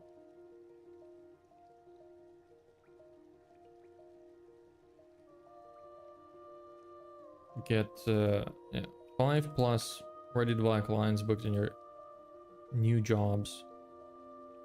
New jobs booked in your calendar in 30 days, or we work for free until you do. Yeah, you know what? I could probably do 5. Let's do 5. Maybe we won't do 5. Maybe we'll change it later. I don't know. We'll see how it works out. I spent a couple hundred on ads and I sold a product like a portable game thingy, like a Game Boy that has 10,000 games. Facebook ads has to be specific. Yes. Seen a lot of those on Insta. Yeah, dropshipping is very saturated now. Saturated usually just means that there's high demand. Like it means that it's working for most people. Sorry, not working for most people. That's not the right way to say that. It means that it's working like a good bit. I don't know how to phrase it properly, but dropshipping can work. It just needs to be done right. A couple $100 is not enough. Especially depending on how much you're actually selling the thing for.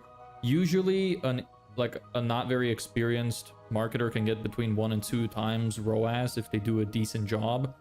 So if you're selling it for like a couple hundred and you've only put in a couple hundred, you might not even get anything out of it. So, hey Kian, thanks for subscribing. Nice to have you here. So the issue with dropshipping is you need to do it right. There's a right way to do dropshipping nowadays. For example, you can do branded dropshipping. That's already a huge differentiator. Dropshipping, another problem is the fact that the margins are usually really low. Because it's hard to make money because usually the amount that you pay is like kinda up there already. Like you'd usually sell lower priced products. Some of them are like very unknown brands as well. It's a difficult thing to make work. You're better off doing branded dropshipping. So you would contact a manufacturer and try to get them to do your own personal brand and put it onto the product. Or you get it shipped to you, you put on the branding, and then you ship it out. Then you could increase the price more on whatever it is you're selling and start to build up your brand as well. Because if it's unbranded products or very weird brands, then people will be less interested in it.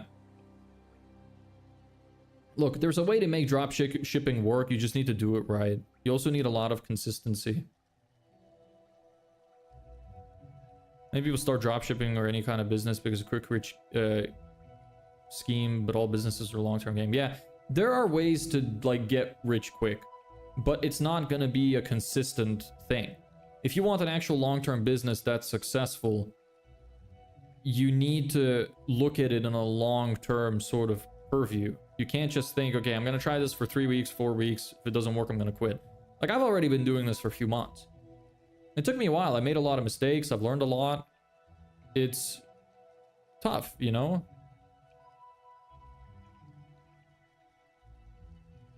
I got clueless because I'm 14. Look, at least you're trying. You're ahead of your peers if you're at least giving it a chance. But you really just need to spend a lot of time actually learning marketing and learning how all of these things work. Hey bro, what are you doing? We're doing the headline and sub-headline that I'm going to use on my website right now, because I'm writing the video sales letter that's going to go on the front of my website, and I need to have a good headline for it. Completely true. People join in dropshipping hoping based on some courses that they'll make thousands. Yeah, it's never the case. People who are selling those courses are just trying to funnel you to scam you. They make content which makes it sound like you're gonna be rich, but it's a lie. Forget about getting rich quick. Think about how you can get rich slow. Forget about speed. Just try your best, do hard work, try to do it quickly, but accept that it might take you 5 years, 10 years. Just accept it. You'll enjoy the process more. Content creation and live streaming definitely are only thing in 2025. Live streaming, not exactly. Make about whatever per ad. Yeah, the thing is about live streaming is it has a lot of like upside potential, but I think that the best form of live streaming is when you can just be yourself and have your own kind of character that you develop. But it's also the hardest to make work because a lot of it depends on you being an interesting person. So if you're not entertaining, if you're not naturally good at communicating, if you know, just aren't interesting, you know, you're gonna struggle. How can someone make $100 in a day? By getting a job. Yeah, it's usually pretty good. A lot of jobs in Ireland would pay you $100 a day. It might, honestly, $100 a day is like almost minimum wage, I think, at this point. Ireland ones do best right now. Specific things like gaming or development, you hit a cap at a certain point. Yeah, but that's fine. Like, who cares about caps? I think, again, it really depends on you as a person. You can make gaming work if you're actually genuinely funny or interesting. But it's hard, and most people are not that. High risk, high reward game, otherwise you're gonna waste 3 to 4 hours daily.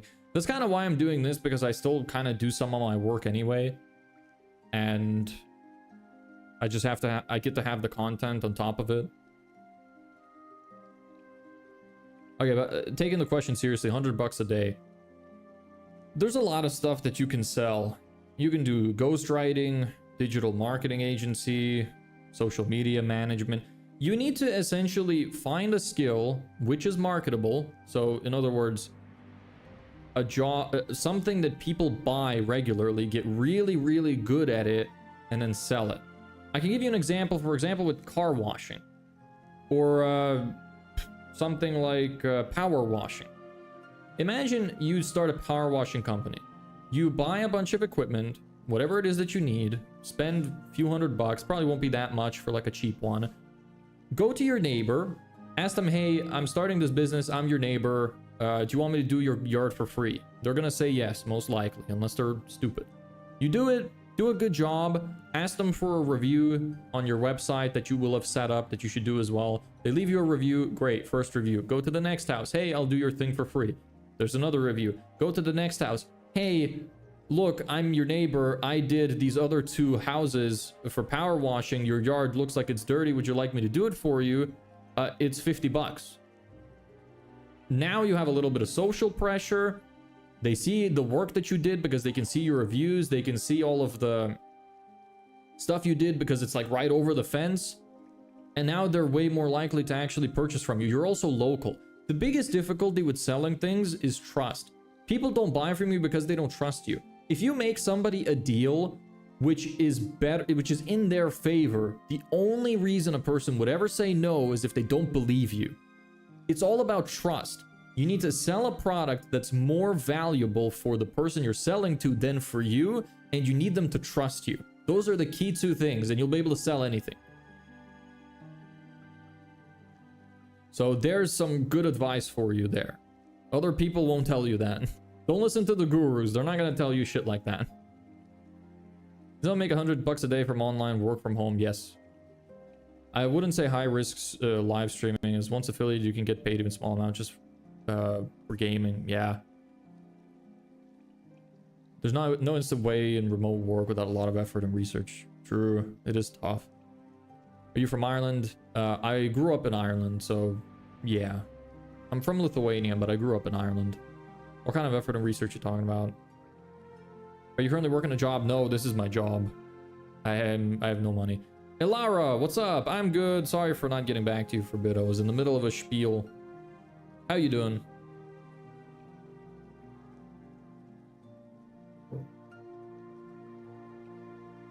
But yeah, rewind this video, save that as a clip for yourself. That's the best advice you're gonna hear about starting a business. Probably almost anywhere.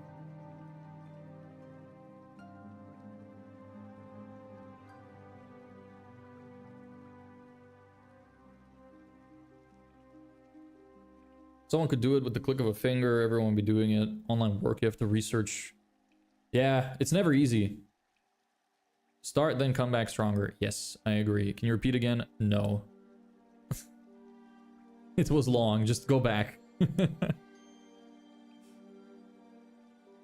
Shall we get in touch? Because my mother's calling me for dinner. I have to go. All right, cool. I'll see you. Look, you can find me on Instagram if you want to talk to me. It's the same name as on the YouTube. Hope you enjoy your dinner, brother.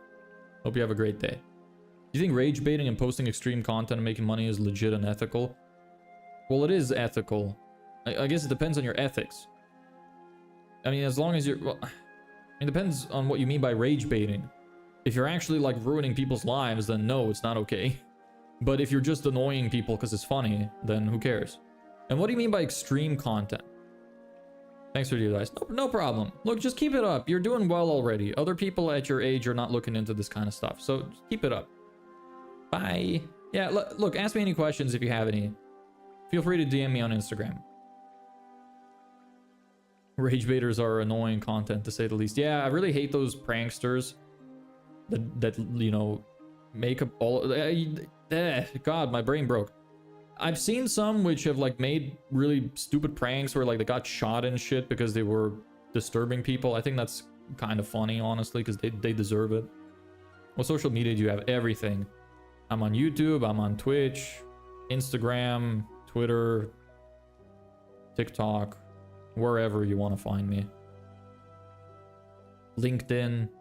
You can see my whole work history there, in case you want to work with me and you don't trust me. There we go. We're going back to the whole trust thing. I'm very open about everything, so you guys trust me. It's important to me.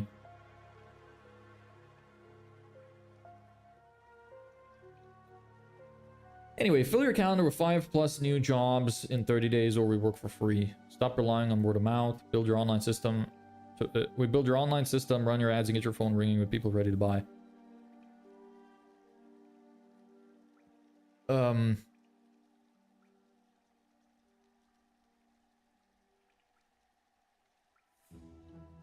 That's good enough for now. I'll just run with that.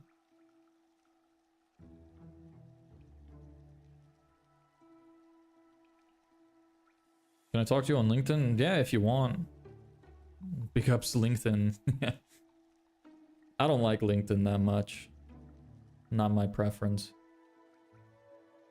It's too corporate. It's like a weird corporate. It's like when you work... I worked in an office like that because I did auditing. Super weird environment. I'm back, totally not from the shitter. Well, welcome back. Nice to have you back. Hope your butt is clean. I need to stop. I'm sorry. Look, I take it back. That doesn't mean I'm saying your butt should be dirty. No, look, I'm just... Forget I said anything. Just forget everything. Okay, just move on, please. Bube John. Hi. How are you doing? I said hi as well. What is the thing about saying hi? Is there like a button that you press that just like said hi? I don't know how it works. I've never watched a short stream. How does that work? Yes. Well, that would make sense. Hey, Prem. What's up? You're already in here, right? Yeah, you are. Okay, let's get started on this.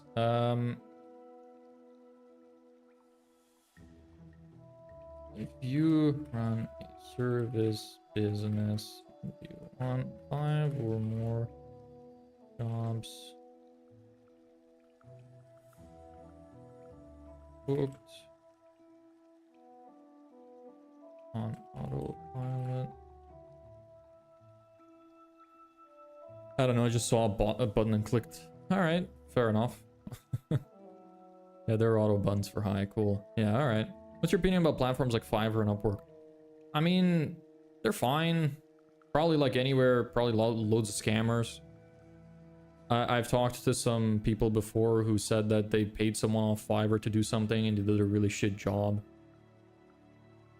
I mean, you get what you pay for, right? You pay for a cheap service, you get a cheap service. So you kind of have to expect that. You can find some, like, you know, there's sometimes gold in the mine of shit. But typically you get what you pay for. Hello, sir. Any advice from 21 from Africa? I'm broke. Tell me things you know that may help me earn money. Pick a skill, anything that people would like to buy. For example, I'll just say something like car washing. I don't know much about Africa. This might not be applicable to you, but say car washing. Buy the equipment for the car washing, whatever. Do your neighbor's car for free. Go up to them, say, hey, I'm your neighbor. I'm running a car washing business. Would you like me to wash your car for free? Do it, get a review. Do the next guy, do it for free, get a review. Go to the third guy and say, hey, look, I did the neighbor's cars. Would you like me to do your car? It's 50 bucks. Or whatever is like an appropriate amount in your city. And bam, that might be your first customer. That's just a general idea. The main two factors you need to know about running a business. Actually, I'll give you three. Pick a skill that is marketable, so people want to buy it. Get really, really good at it. And then the next thing is you need evidence of your work. And the third or some kind of social proof. And then you need to build trust. So have a skill that you're good at and build up trust with people. This is why local businesses are easier to start. So that's pretty much all you need to know. The only reason anybody doesn't buy from you... Oh, sorry, the other thing I forgot. You need to provide a service that's more value, gives more value to the person receiving it than to you. So with the car washing, the idea is that them paying you is less effort than them doing it themselves. So you need to do a good job. You need to make yourself worth the amount of money they're spending. So that's the key thing. If you provide a service that's more value to them than to you, and you find a way to make them trust you, which is either through social proof or be local or have proof of your work, whatever, then that's all you need to know about marketing, pretty much. Well, about starting a business, at least. Marketing is like, you need to know about data and start collecting data, improving your marketing efforts and stuff, but that's like a really good start. What is CLG? You people and your acronyms. I'm so tired of acronyms, bruv. We had a whole thing about it earlier. Only thing I got a laptop and internet access. Well, you have arms and legs, no? Or am I assuming too much?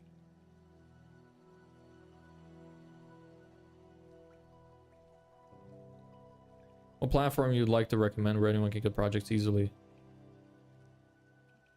Social media accounts like work. What skills should you learn in 2025? Programming is a really good skill in 2025. I'd really urge people to learn programming, especially surrounding large language models and AI.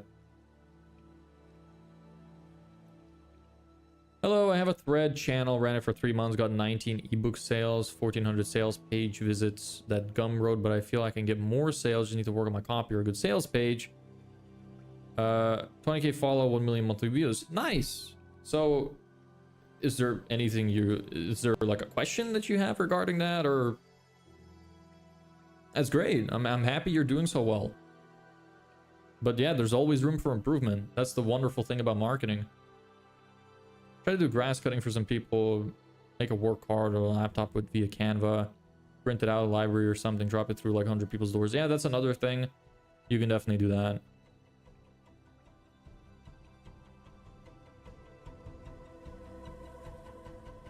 I wish I'd learned programming, not gonna lie. I learned editing and thumbnail making instead. How old are you? I feel like I'm not getting enough sales. I feel it's not going well. I mean, look, if you want, I could try to maybe help you out. DM me on Instagram or something to see if we could, you know, get some kind of arrangement. between us that we could maybe get your sales up. 16. So what do you mean you wish you learned programming? You're 16, bro. Just start now. Go to college and do computer science. Problem solved. You're fucking young. What do you mean? You're acting like you're on your deathbed. This is a guy who cuts lawns for other people for free and makes reels out of it like before. Made a great business out of it. Yeah, that's another option. It's less likely to work though, because you're relying a lot more on social media. But that guy probably only does some of the free lawns on social media. Well, actually, there's another strategy for you. Do what I said. Like with the power washing or cutting grass or cleaning cars, whatever. When you do free work, record it and post it to social media using that guy's videos as a template for how you should make yours. And that will give you another outlet to make more money with.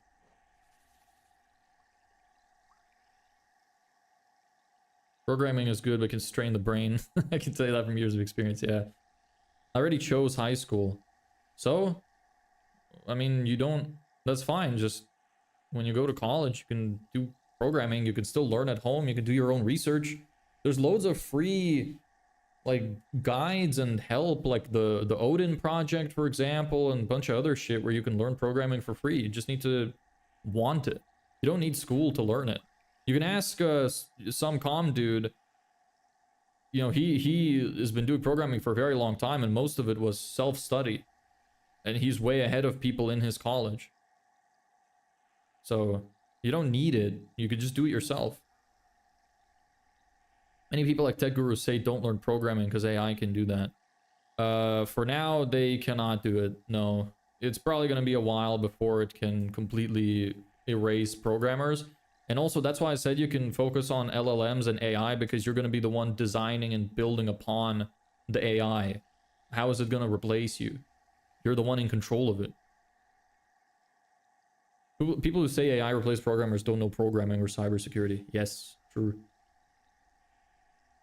I'm actually just 19, use 99% of money for my school fee. I'm not sure I can afford you. Look, if it was like a small arrangement, I wouldn't charge a lot.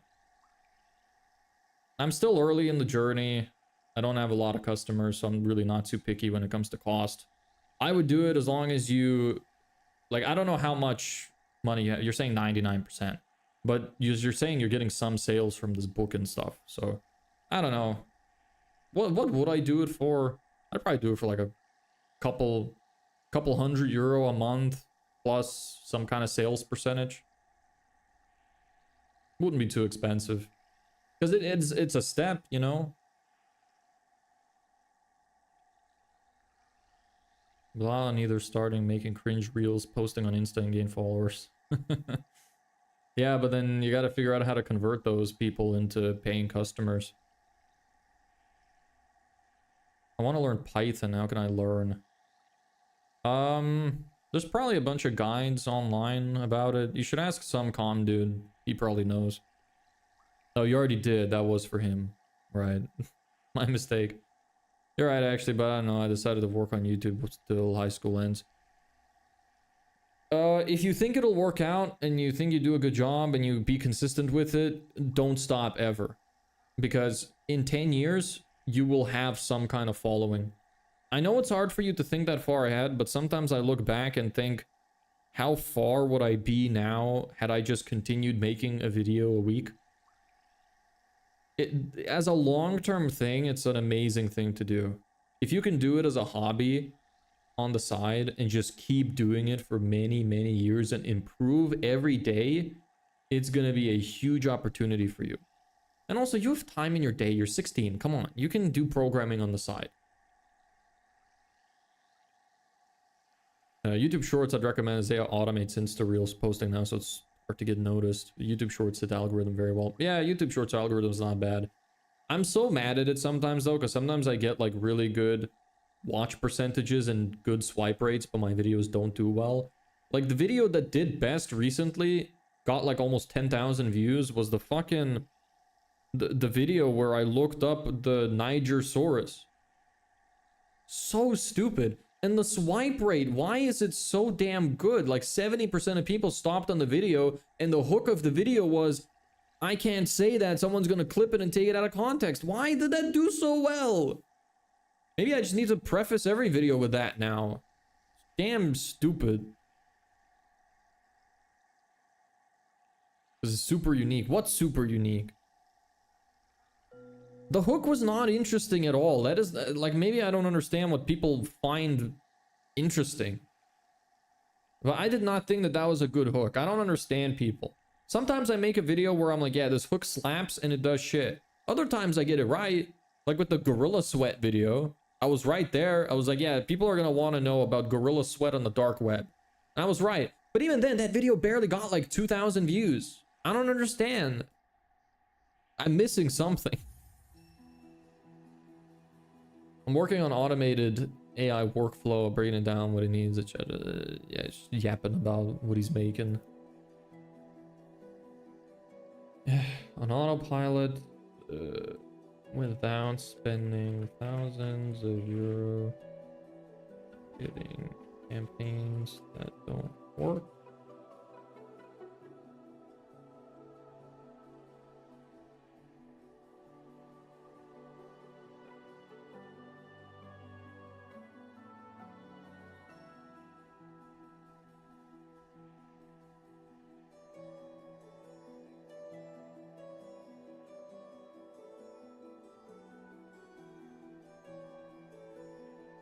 This is actually decent already.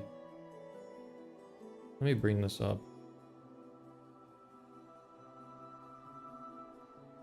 What part of it do I want to use?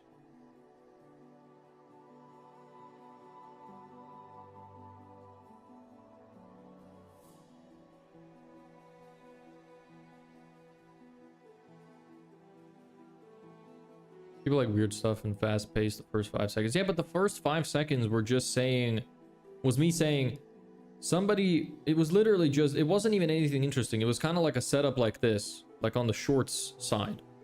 And it was just me saying, I can't say that. Somebody's gonna clip it and take it out of context. There was nothing there. There was a picture of a bird on screen. I don't get it. I did YouTube for 3 months, gained 5k subs, now decided to do for 3 years till high school ends. Yeah, you're gonna do great if you keep going. This is why I should have picked something, like, maybe if I just switched to doing YouTube full time and made interesting videos like that, I could get more subs faster, but whatever. I'm growing super slow. I've made like almost 200 videos at this point. It's just not a very interesting topic. But to be fair, I also don't make like almost any actual horizontal YouTube videos.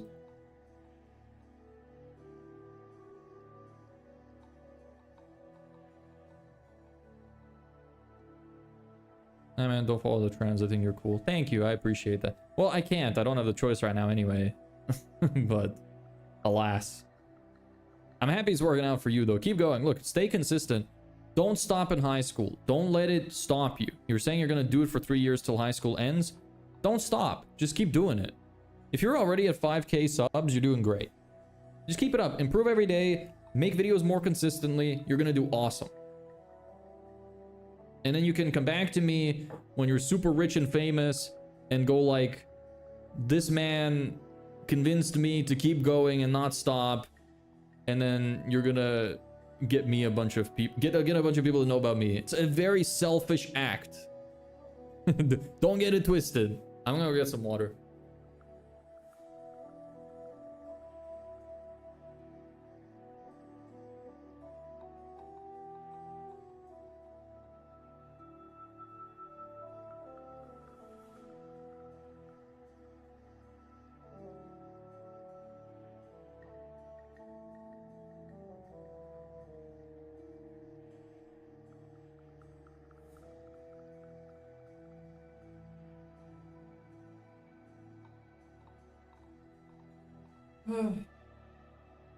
I'm back.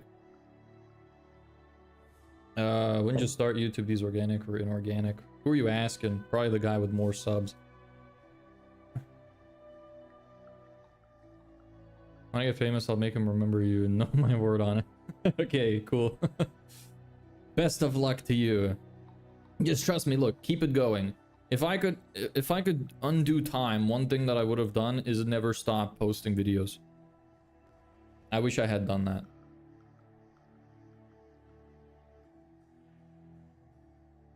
If you run a service-based business and want 5 or more new jobs booked on autopilot,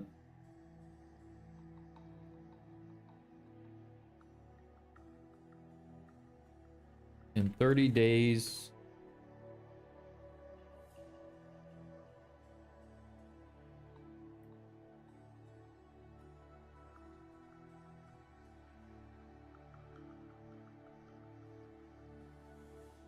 has Deborah's server. You didn't even post the link, or did you? Did it get removed?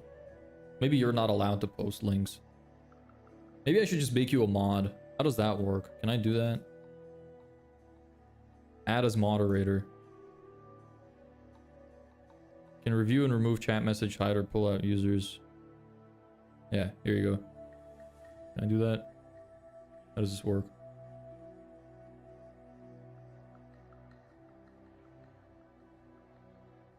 I don't know how it works. Here you go. Did that work? It's now standard moderator for your channel. There you go.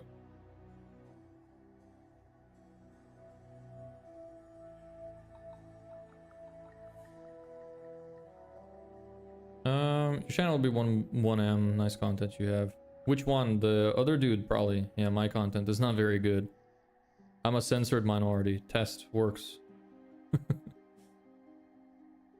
Checked out your YouTube, 179 videos and low subscribers, I think. Why aren't going on? Your channel isn't well optimized. I have friends who have gotten to 10 in 2 months, 20, 30 videos. Can you explain briefly what you... yeah, well, look, what can you do? My channel is optimized for the content I'm doing. It's just the content is not a super interesting thing. Plus, I've also only posted shorts for the majority of time. And then I only started live streaming 3 weeks ago. So if I had... like, if I was posting more horizontal videos, it'd probably grow faster. But anyway, it's fine. At least you think that I'm doing well. You know, it's good when people tell you that they like your content, even if the content is not getting a good push on the algorithm. It's nice to hear from people's opinions that they think that it should be. So maybe it means that it eventually will be. Can you explain briefly what you're doing in your live streams? I'm here for 3 days in a row and you didn't get what you do. Can you make it clear, please? Yeah, so we run... okay. I'm running a digital marketing agency called Serpicor. We sell Facebook ads to landscapers. Facebook ads and sales funnels, which is like landing pages, their websites and stuff like that, to landscapers. Right now we're in the process of getting clients. So we set up an automated outreach system, which is going in the background, which I'm updating everybody on every day. We got 2 positive replies so far, and we, you know, I sent the email, whatever. So I'm just basically showing the behind the scenes of what it is I'm doing in my business, and anything that I do off stream, I update everybody on every day before we start the work for the day. The last few days have just been website design. I was designing my website, which I'm going to be updating soon. And today we're trying to write this video sales letter script, but it's... we're getting a bit distracted because we're getting a lot of people asking questions. So I hope that answers your question. We see some of your websites. You can see my current website. I need it to be... it's not updated though. We reworked the design, which I can show you as well. This is my current website that I'm using. But like I said, we redesigned this. So I could show you my redesigned version, which I'm going to be updating. It's not fully finished, but it's finished enough. I also have this one that I made for somebody, which is a water filtration company. This is just a landing page. This is the kind of thing we're going to be selling to our clients. This kind of thing. A landing page with either a video or some kind of lead magnet. So that's a page I made for somebody. Let me show you my wireframe real quick for my new site. So here's in and around what my new site is going to look like, except all of the massively big gaps. I'm going to fix that, obviously. This is just a general overview. Once I build it in Webflow, it's gonna look a little different. Yeah, there's a general idea for you. Isn't it better to make this service to more people or more businesses and people offer online services? In general, yeah, but you want to be specific with your marketing, because when you're very small and you're starting out, if you pick a specific business that you sell to, you stand out more. So that's the benefit. For my website, I'm going to make it more general. I'm going to just say service-based businesses instead of landscapers. But whenever you're selling, you kind of want to pick a niche, because it makes you seem more like an expert, which means you can charge more and people trust you more. So that's why.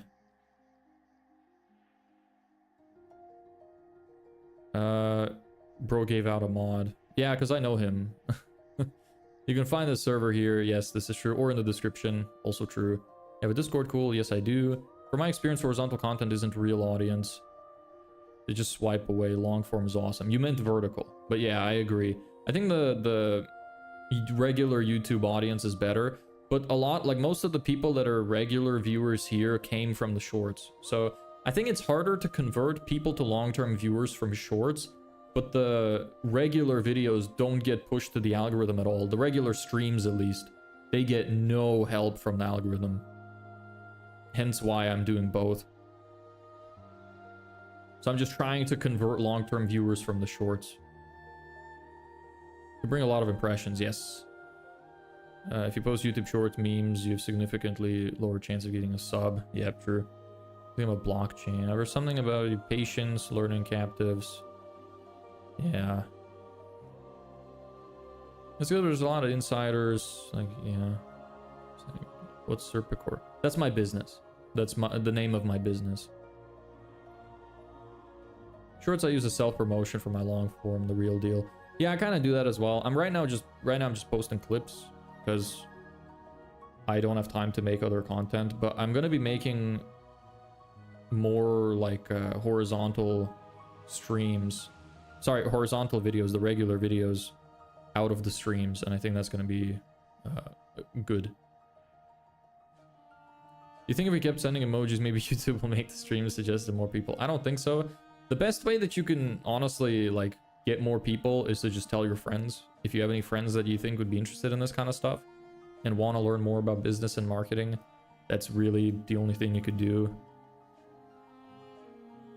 That's business in a site, yes. What's business about? Somcom, dude, I'm gonna let you answer that because I've probably answered it a million times. You probably know at this point.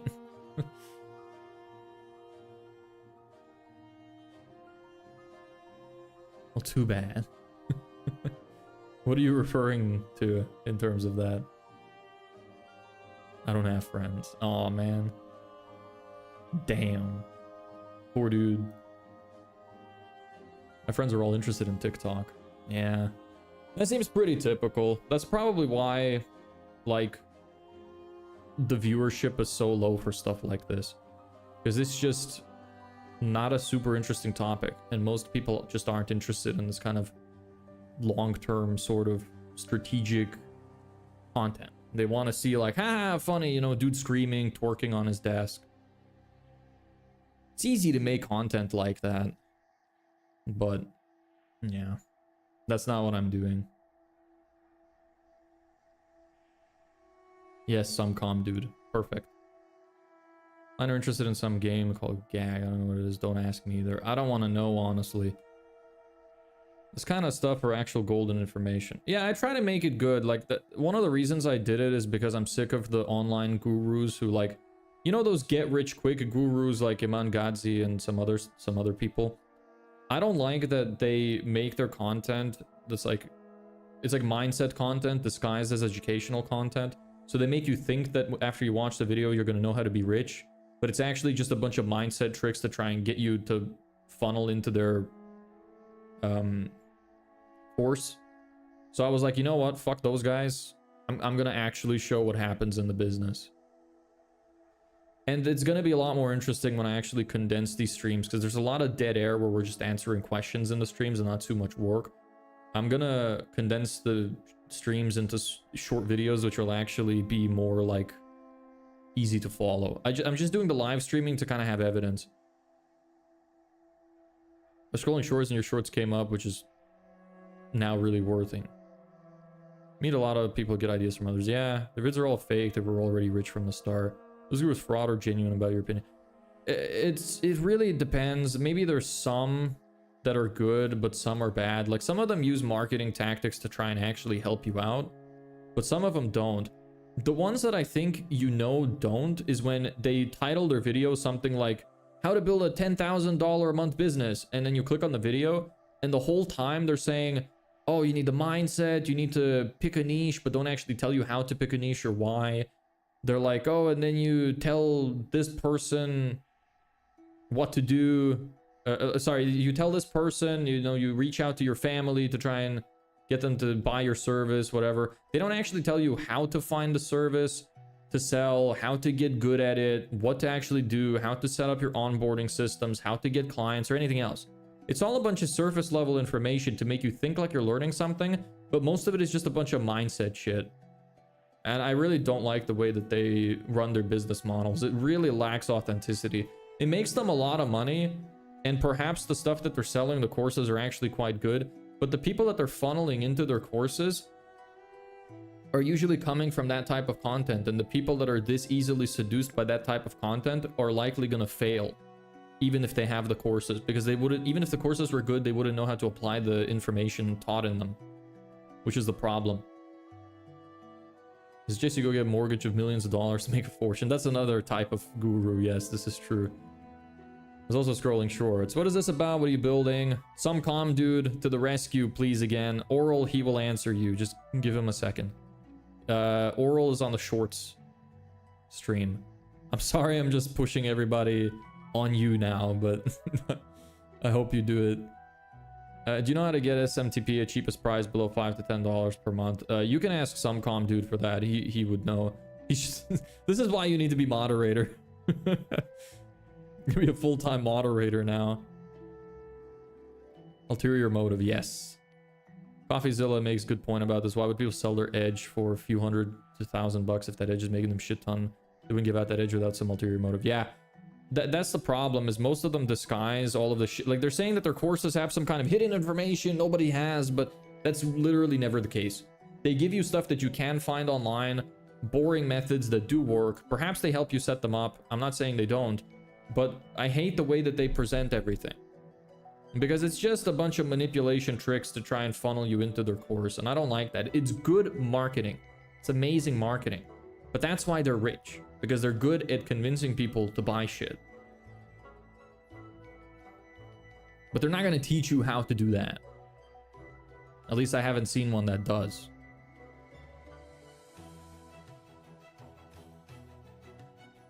But yeah, the business, we're building a digital marketing agency where we run Facebook ads and done-for-you sales funnels for landscapers.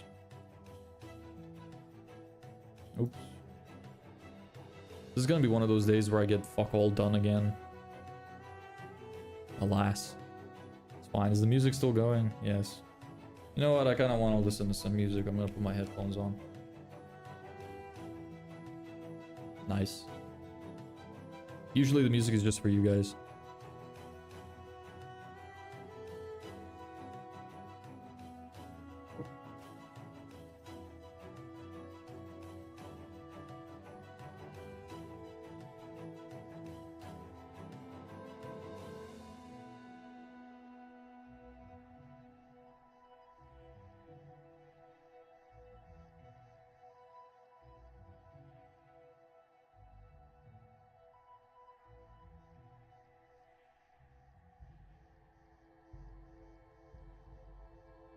I want to focus actually on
Sorry, I had to lock in for a minute.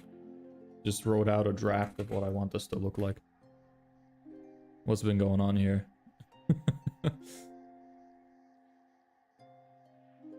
Alright, no distraction. You can change time wasters to time consumers on the webpage.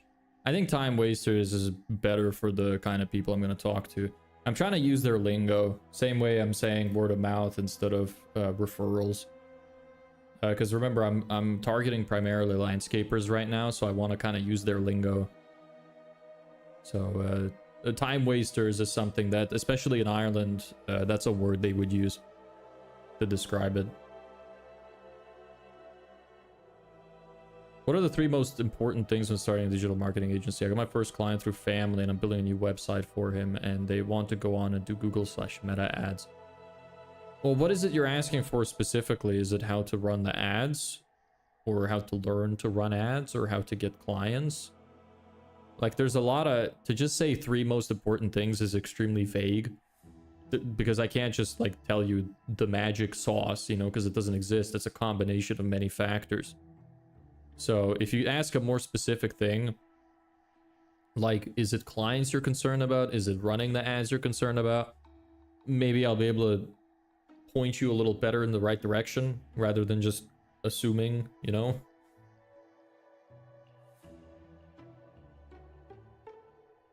Yeah, keywords for Google Ads is for sure. That's like the key thing. Having a good hook, also true. But yeah, it really depends on what you need help with. I think getting clients is probably the most important thing, because without clients, you don't have shit. You don't have money. So I would say getting a system together to, like, you know, write some good emails, some DM templates, maybe cold calling templates, and start calling up a bunch of people. Have referral systems in place so that when you close a client, you're like, hey, who else do you know that could use a system like this, that could want to get more clients? Because usually business owners would know other business owners. I drive results where to learn the basics. Right now I'm concerned about getting, not concerned about getting more clients, but generating leads for him in order to get a great testimonial. Ah, okay. Okay.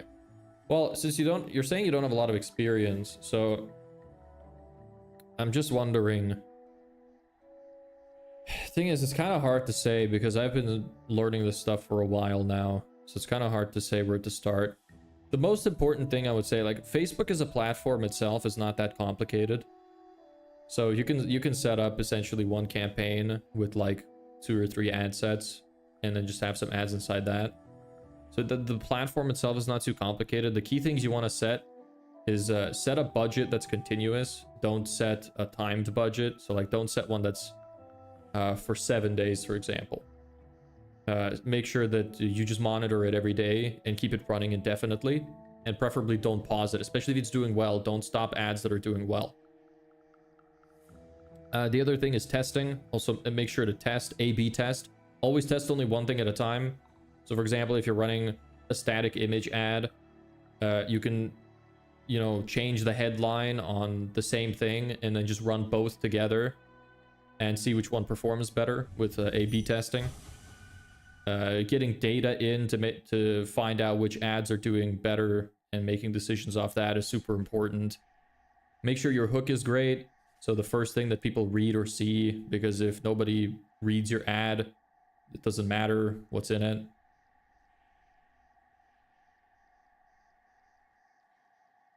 Hey man, I'm gonna give you credit, bro. Your title idea for this video is top tier. Not gonna lie, it hooked me. Oh, the building a business from scratch and a 2K a month business?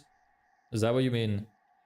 I think that it would be better if I said 10K business, but the reason I didn't is because it's not actually the goal.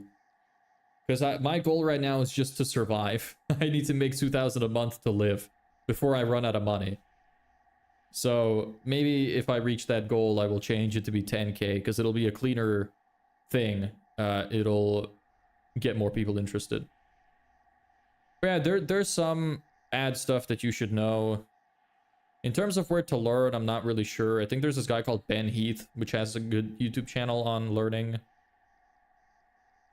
Facebook ads. You can learn marketing tactics from Alex Hormozy.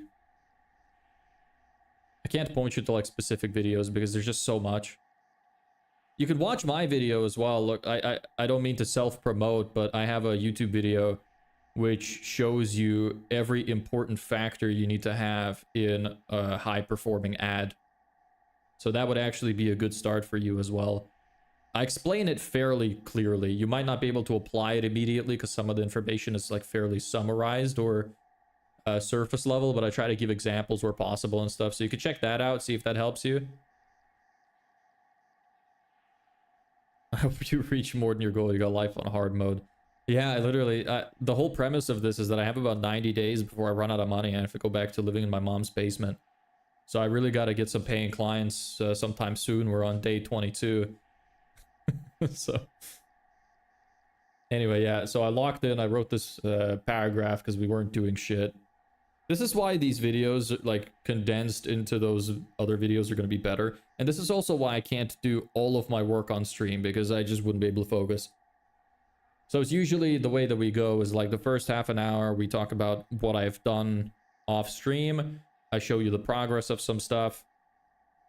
And then we work on some not super important thing. And then I usually finish whatever we're working on off stream. What will be day 23 about? How far will you go? I'm going to go to 90 days because if I don't make money by then, I'm going to go broke. And if I do hit my goals, I don't know. Like, I'm probably not going to do this forever. But I don't know. The goal is my goal here is not necessarily to have a large following on YouTube. It would be nice, but that's not my main goal. My main goal is to blow up and act like I don't know nobody. Sorry, I just remember that meme. No, my main goal is to have these live streams. Like, my main goal is to succeed at getting 2,000 a month from an online business from scratch and have all of it recorded. If I can do that, I don't really know where to go from there, because I just wanted to have that on YouTube. Maybe I will have another series where I try to scale it to be more. Maybe I will have another series where I try to automate my business, because that's something else that I want to do. I want to get my business to a point where most of it works automatically, and I think it's possible. So I think that might be really interesting to show that and how I do it. Although that might be dangerous, because if I show everybody how to automate the business and show everything, then everybody's just gonna copy me, even though it'd be a lot of work. Well, I guess actually, because it'd be a lot of work, some people would not do it.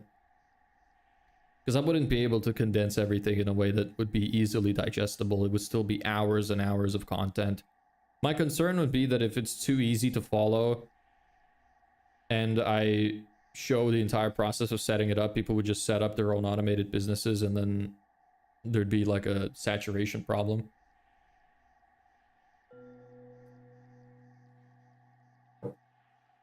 Oh, nice. I'm new in your channel. Should I watch videos from day one? Brother, that's like 60 hours of content. I really don't think you'll be able to get through it all. You can if you want, but look, I'm planning on making like summary videos that are like 10-minute YouTube videos starting from day one. So you can probably just start from here. I don't expect you to watch 60 hours to catch up. You can probably just watch from here if you're interested in the journey. And I'm going to be posting those summary videos where they're going to be posted as kind of like storytelling videos summarizing each day. I think it'll be quite interesting. It's going to be a voiceover sort of video. And you can just watch those if you want to catch up on what happened, because they're gonna, like, you know, summarize everything that happened in the 3 hours a day that I'm streaming for. So, I mean, look, if you want to go back and watch the live streams from the start, if you have that much time, or you want to put it up as background noise, go for it. But I will make those summary videos. I was actually planning to make the first one this week. I'll see if I can get around to it. I just don't have that much time. I wish I could do it. I wish I had an editor that I could pay, but I don't have money. I would pay an editor for sure to make some of these videos, because it would really speed up the process. What are you doing, bro? I'm writing a video sales letter script for my website right now. Well, I should be doing that, but I'm talking to people instead. You're hardworking as fuck. I wish I had your trait. Ah, man, it took me a while. I used to be a lazy fuck. Honestly, starting these live streams has made me work harder because I feel more pressure to do stuff in the background, because otherwise I'll have nothing to show the next day. It also like gave me the motivation to set up my automated outreach system, which is what's actually getting us, you know, interested leads right now. Speaking of which, let me see if that guy has seen the video yet. I hope it's sent. Because I never know. I mean, usually when people respond, it should be fine. I shouldn't go to spam afterwards, but it's always sketchy, you know, putting up links in emails from domains that aren't super reputable. Smart move. Yeah, it's all right. It's kind of like I get benefits from this live streaming stuff, and I also get to hopefully help out some other people too. We actually also got our first signed client from the streams, which I didn't expect at all. We haven't made money from them yet, and we haven't made them money, but we're getting there. I finished our marketing plan on Monday, and we talked about some stuff. It's a revenue share model, so I haven't made any money yet. Hey there. Hey, Sagar. How are you? I'm also looking for just surviving now. I just want to earn some bucks every day. Do search hard daily. Yeah, I don't have much money left either. I literally have 0 income, so I'm trying to make some money from it. I also started building an app now at 4K. All the best to you. Nice. That like 4K users? Is that what you mean? That's really good.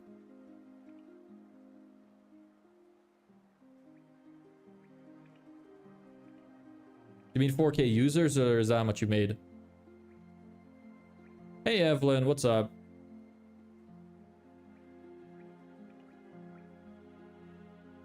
MRR. I'm all good. How are you? Monthly recurring revenue. Ah, nice. Cool. What kind of app is it? What does it do? There's a SaaS guy actually which wants to market his app as well, which we might end up working together once he gets past the testing stages of it. Are you looking to get more customers by chance?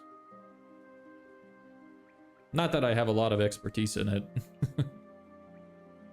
I'm just chilling. All right, nice. Are you a bot? Don't be offended. There's a lot of bots on Twitch. Stay on the grind on YouTube for university because I'm cooked without it. Are you vibe coding your app?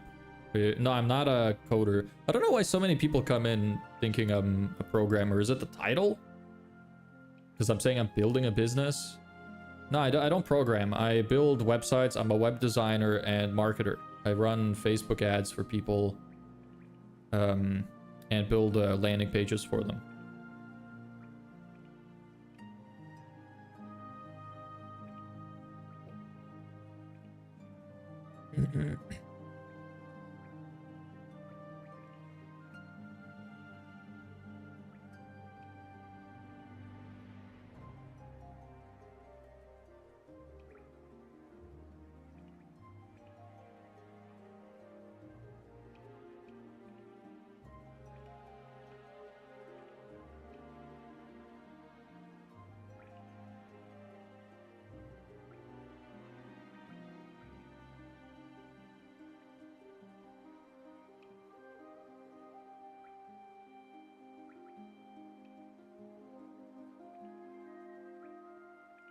Saying something like you're not alone, like here.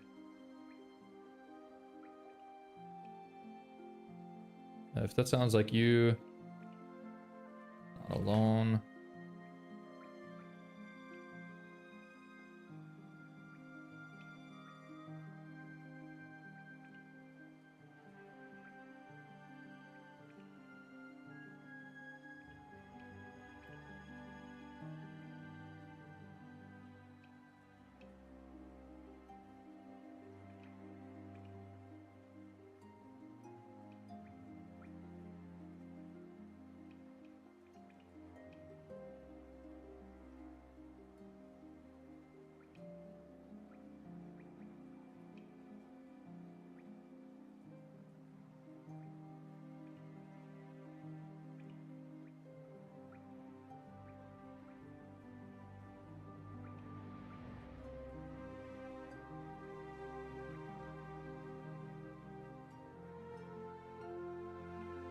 Let me see what I said in my other VSL.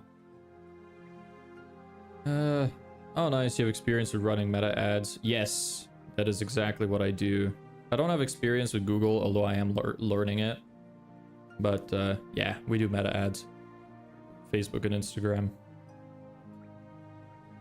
Now, what did you build? What is your app about? I'm also using my free time to work on an FPS game I've been working on for 2 years now. Are you a coder as well? What's up with all the programmers? Game dev. Yeah, game dev seems cool. I like it. I love video games. I think they're awesome.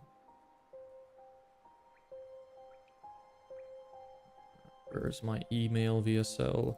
So many folders. Here it is.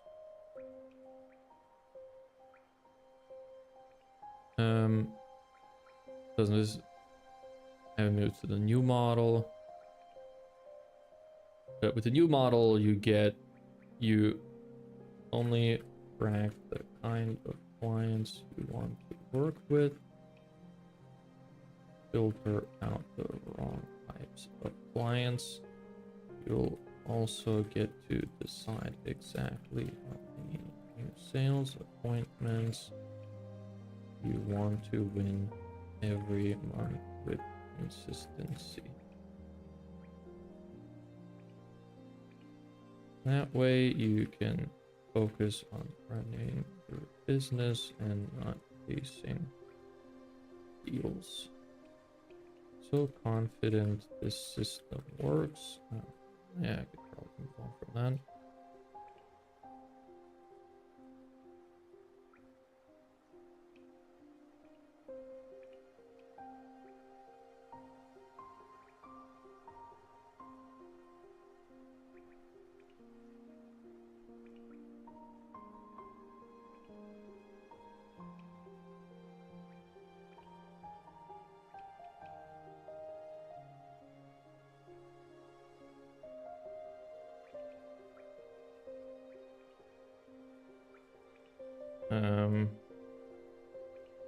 Actually, I might be able to say something about this.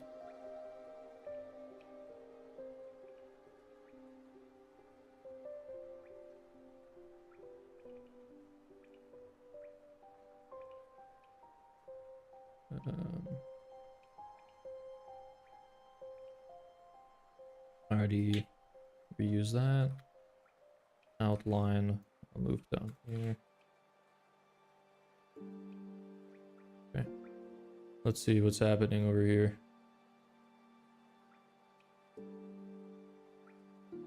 Hola. That's another bot. You've been scammed, crackpot. Don't know if I missed it as I wasn't here. You know, uses AI for design ideas. Yeah.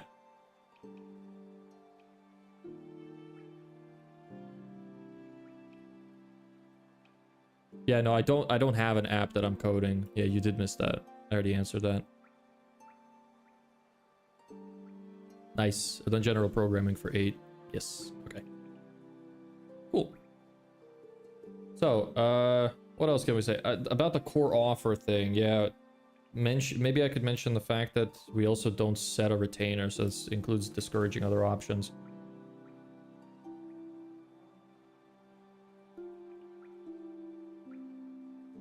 If you're on a service-based business and want 5 or more, and you want 5 or more, if you're on a service-based business and want 5 or more new jobs booked on autopilot in 30 days without spending thousands of euros on marketing campaigns that don't work, listen to this, because most service business owners I talk to rely almost entirely on word of mouth to get customers, and you know how that goes. You get a bunch of time wasters calling in, it's unreliable, you're constantly worried about where your next client will come from, and you don't know how to actually grow your business. That sounds like you're not alone. Most services, I'm just repeating this.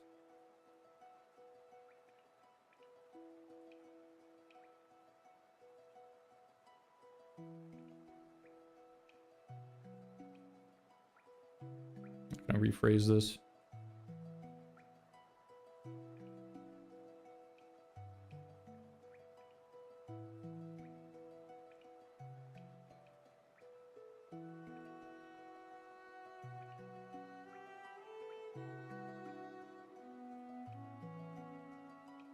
kind of repeating the premise here. Customers, because most business owners I talk to,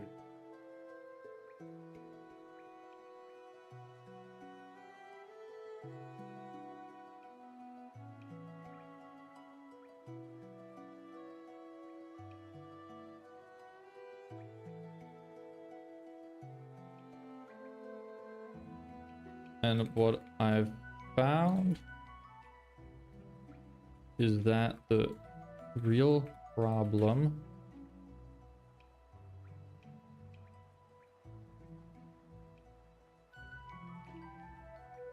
listen to this, because most service business owners I talk to rely almost entirely on word of mouth to get customers, and you know how that goes. You get a bunch of time wasters calling in, it's unreliable, you're constantly worried about where your next client will come from, and you don't know how to actually grow your business. What I found is that the real problem is that they're stuck in the old marketing model and haven't moved to the new model. With the new model, you only attract the kind of clients you want to work with and automatically filter out the wrong types of clients. You also get to decide exactly how many new sales appointments and clients you want to win each month with consistency. That way you can focus on running your business and not chasing deals. And I'm so confident the system works, I'll give you this.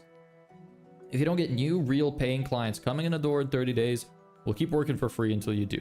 So if you've had enough and want to grow your business with consistent, ready-to-buy clients calling in, click the button below, fill out the form, and let me map out exactly how we can help you.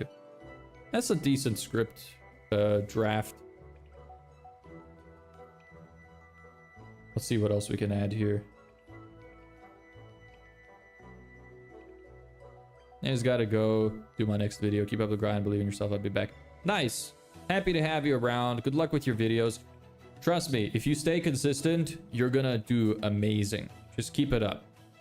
And you wrote so instead of want to grow. What? And want to, oh. Yeah, it's fine. Thanks. Well, have fun with your video. Hope to see you around again. Thanks for stopping by. See you later.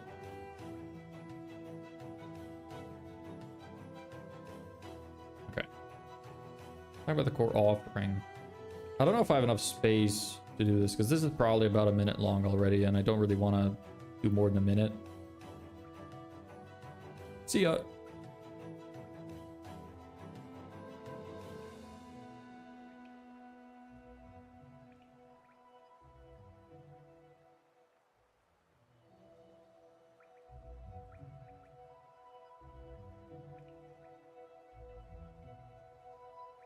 I think that's actually not necessary.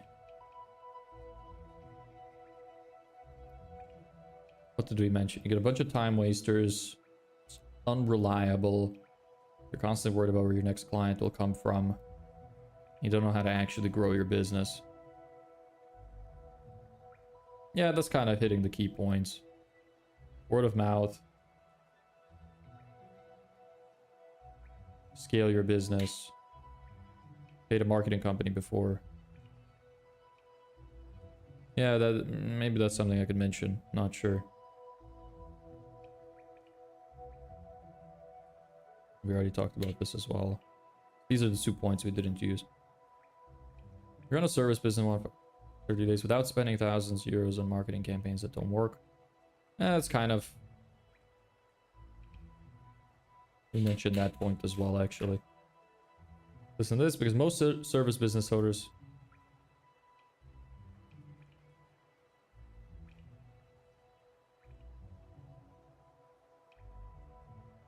Maybe I should say here, you're not alone instead.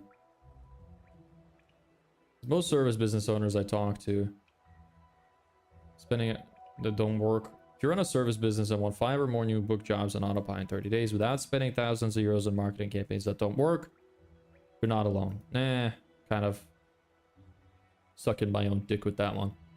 Listen to this, because most service business owners I talk to rely almost entirely on word of mouth to get customers. And you know how that goes. You get a bunch of time wasters calling in, it's unreliable, you're constantly worried about where your next client will come from, and you don't know how to actually grow your business. What I found is that the real problem is that they're stuck.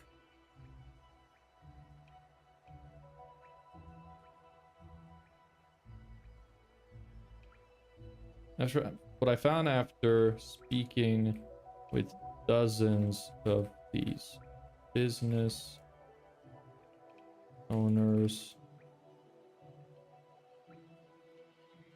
and you don't know how to actually grow your business. Maybe I should include it. If that sounds like you, you're not alone. What I found after speaking with dozens of these business owners is that the real problem, maybe it's fine if I include. What I found after speaking with dozens of business owners is that the real problem is that they're stuck in the old marketing model and haven't moved to the new model. Maybe I will say these. With a new model, you only attract the kind of clients you want to work with and automatically filter out the wrong types of clients. You also get to decide exactly how many new sales appointments and clients you want to win each month with consistency. That way you can focus on running your business and not chasing deals. And I'm so confident the system works, I'll give you this. If you don't get new real paying clients coming in the door in 30 days, you keep working for free until you do.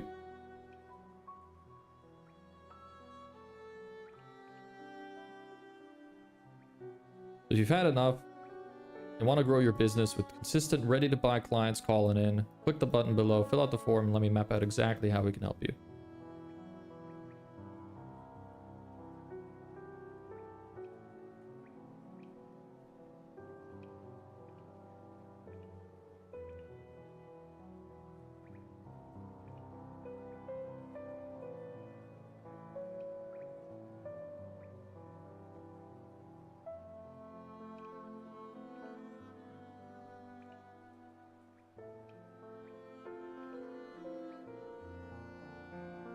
This is kind of okay. I might just run with that.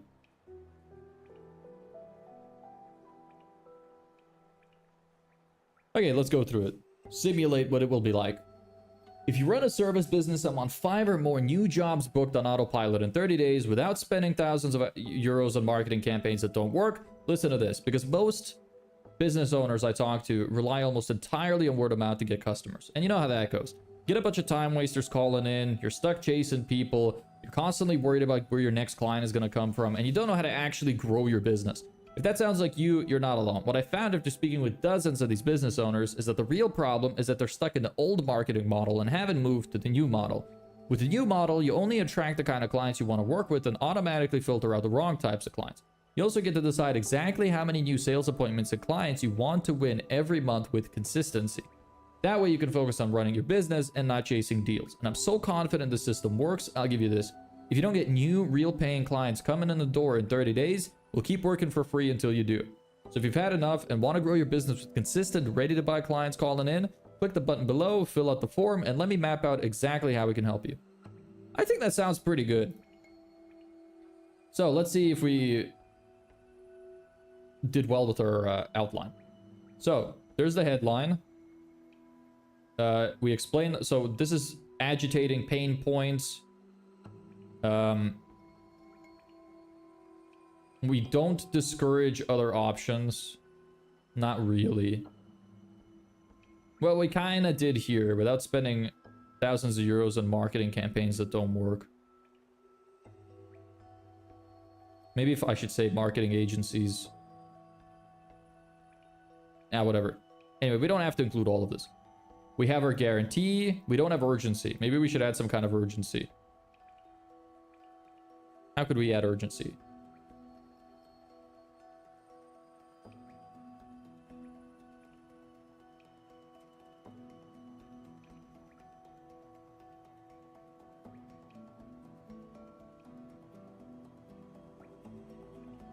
We could probably mention it as something like because of this guarantee, but then it makes it seem like the guarantee is shit. It would make it sound like it's often that we have to go over 30 days. I don't want it to sound like that.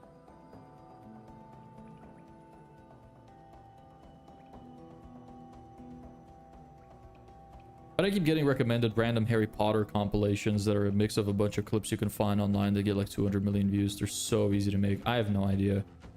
I don't know. The algorithm works weird. I'm actually really glad that YouTube is starting to make it so that you can only monetize channels if you use your real face and your real voice. I think that's really a really good decision. I'm glad that they've done that.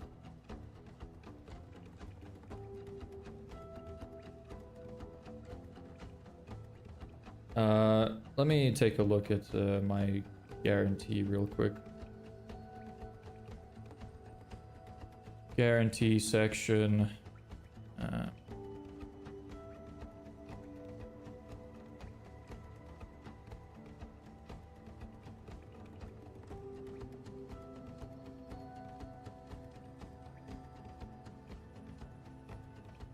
What's my guarantee that's on my website now? Stops AI slop from being encouraged. Yeah, it's really good. I'm really glad that they're doing that. I hate all that AI slop bullshit.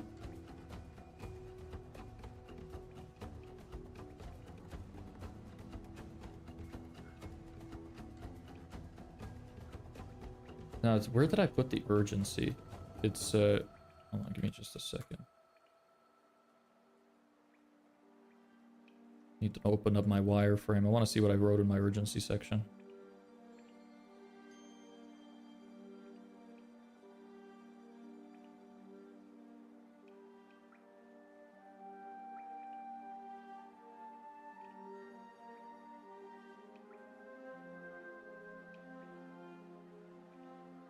I haven't written a copy for it yet.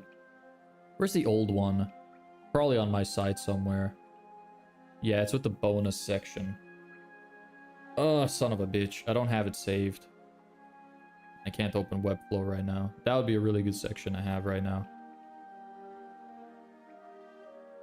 Can I open Webflow? I'm gonna log my girlfriend out, but we're actually gonna stop soon anyway, so I'll be able to... I think she's making food right now anyway. I'll just log in. Bunch of people constantly ask me how I build this site anyway. You can see the inside of the dashboard.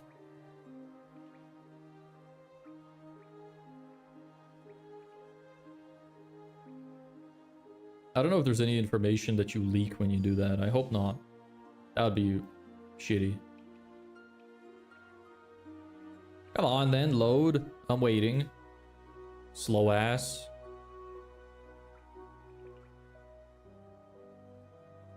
Okay.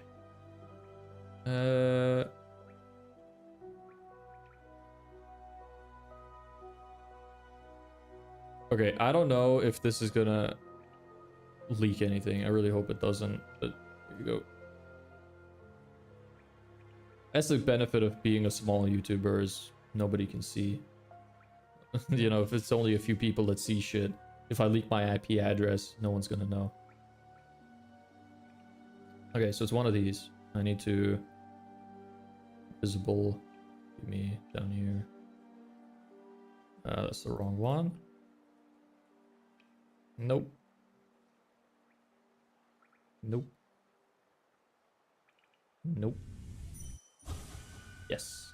Yes, here we go. I need this. Give. Thank you.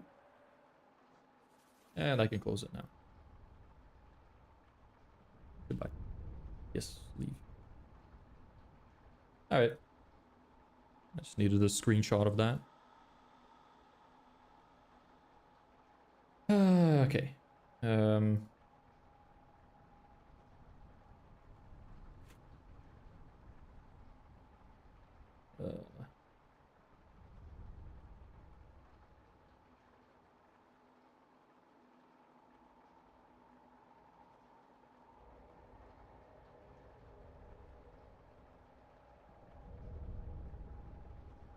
do they do? Because these tools are part of what gives our clients the edge.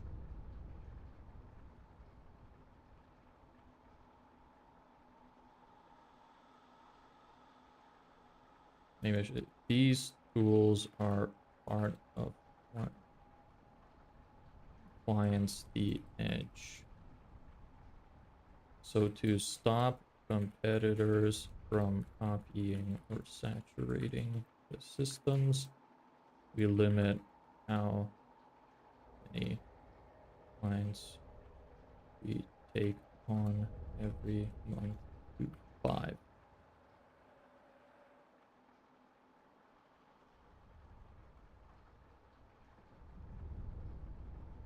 Only take on 5 clients per month.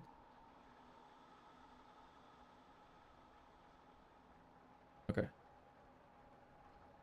I'm so confident the system works, I'll give you this. If you don't get new, real paying clients coming in the door in 30 days, we'll keep working for free until you do. These tools are part of what gives our clients the edge. So to stop competitors from copying or saturating the systems, we only take on 5 clients a month. So if you've had enough and want to grow your business with consistent, ready-to-buy clients calling in, click the button below, fill out the form, and let me map out exactly how we can help you. I'm assuming AFK for a few moments, driving to hilly area for hiking. I'm probably gonna stop in a bit anyway, so it's all good.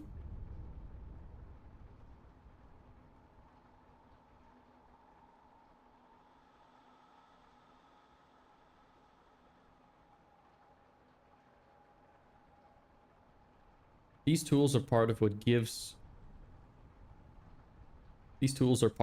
our clients the edge. So to stop competitors from copying or saturating the systems,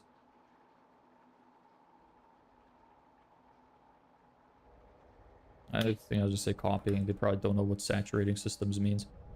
These tools are okay.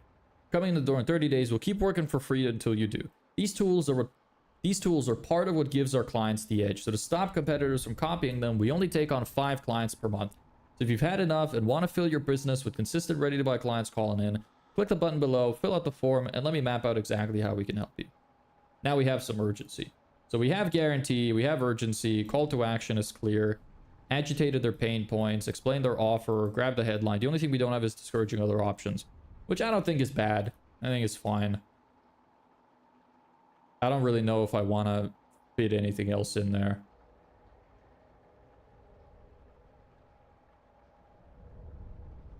Let me see how long this takes. Let me time this. I'm gonna actually just bring myself back to full cam. Close that. Close that. Don't need you. Don't need you. Okay. Let's see here. I'll wait till I get to 3 hours. Exactly 3 hours. Perfect. I get to time it. Okay. If you run a service business and want 5 or more new booked jobs on autopilot in 30 days without spending thousands of euros on marketing campaigns that don't work, listen to this. Because most service business owners I talk to rely almost entirely on word of mouth to get customers. And you know how that goes. You get a bunch of time wasters calling in, you're stuck chasing people, you're constantly worried about where your next client will come from, and you don't know how to actually grow your business. If that sounds like you, you're not alone. What I found after speaking with dozens of these business owners is that the real problem is that they're stuck in the old marketing model and haven't moved to the new model. With the new model, you only attract the kind of clients you want to work with and automatically filter out the wrong types of clients. You also get to decide exactly how many new sales appointments and clients you want to win each month with consistency. That way you can focus on running your business and not chasing deals. And I'm so confident the system works, I'll give you this. If you don't get new, real paying clients coming in the door in 30 days, we'll keep working for free until you do. These tools are part of what give our clients the edge, so to stop competitors from copying our systems, we only take on 5 clients per month. So if you've had enough and want to grow your business with consistent, ready-to-buy clients calling in, click the button below, fill out the form, and let me map out exactly how we can help you. So it's about 1 minute and 10 seconds. Okay. These tools are part of what gives them the edge. I think could probably be rewritten a little bit. But it's fine. Look, I think that this is good enough for what it is. Let me just mark these.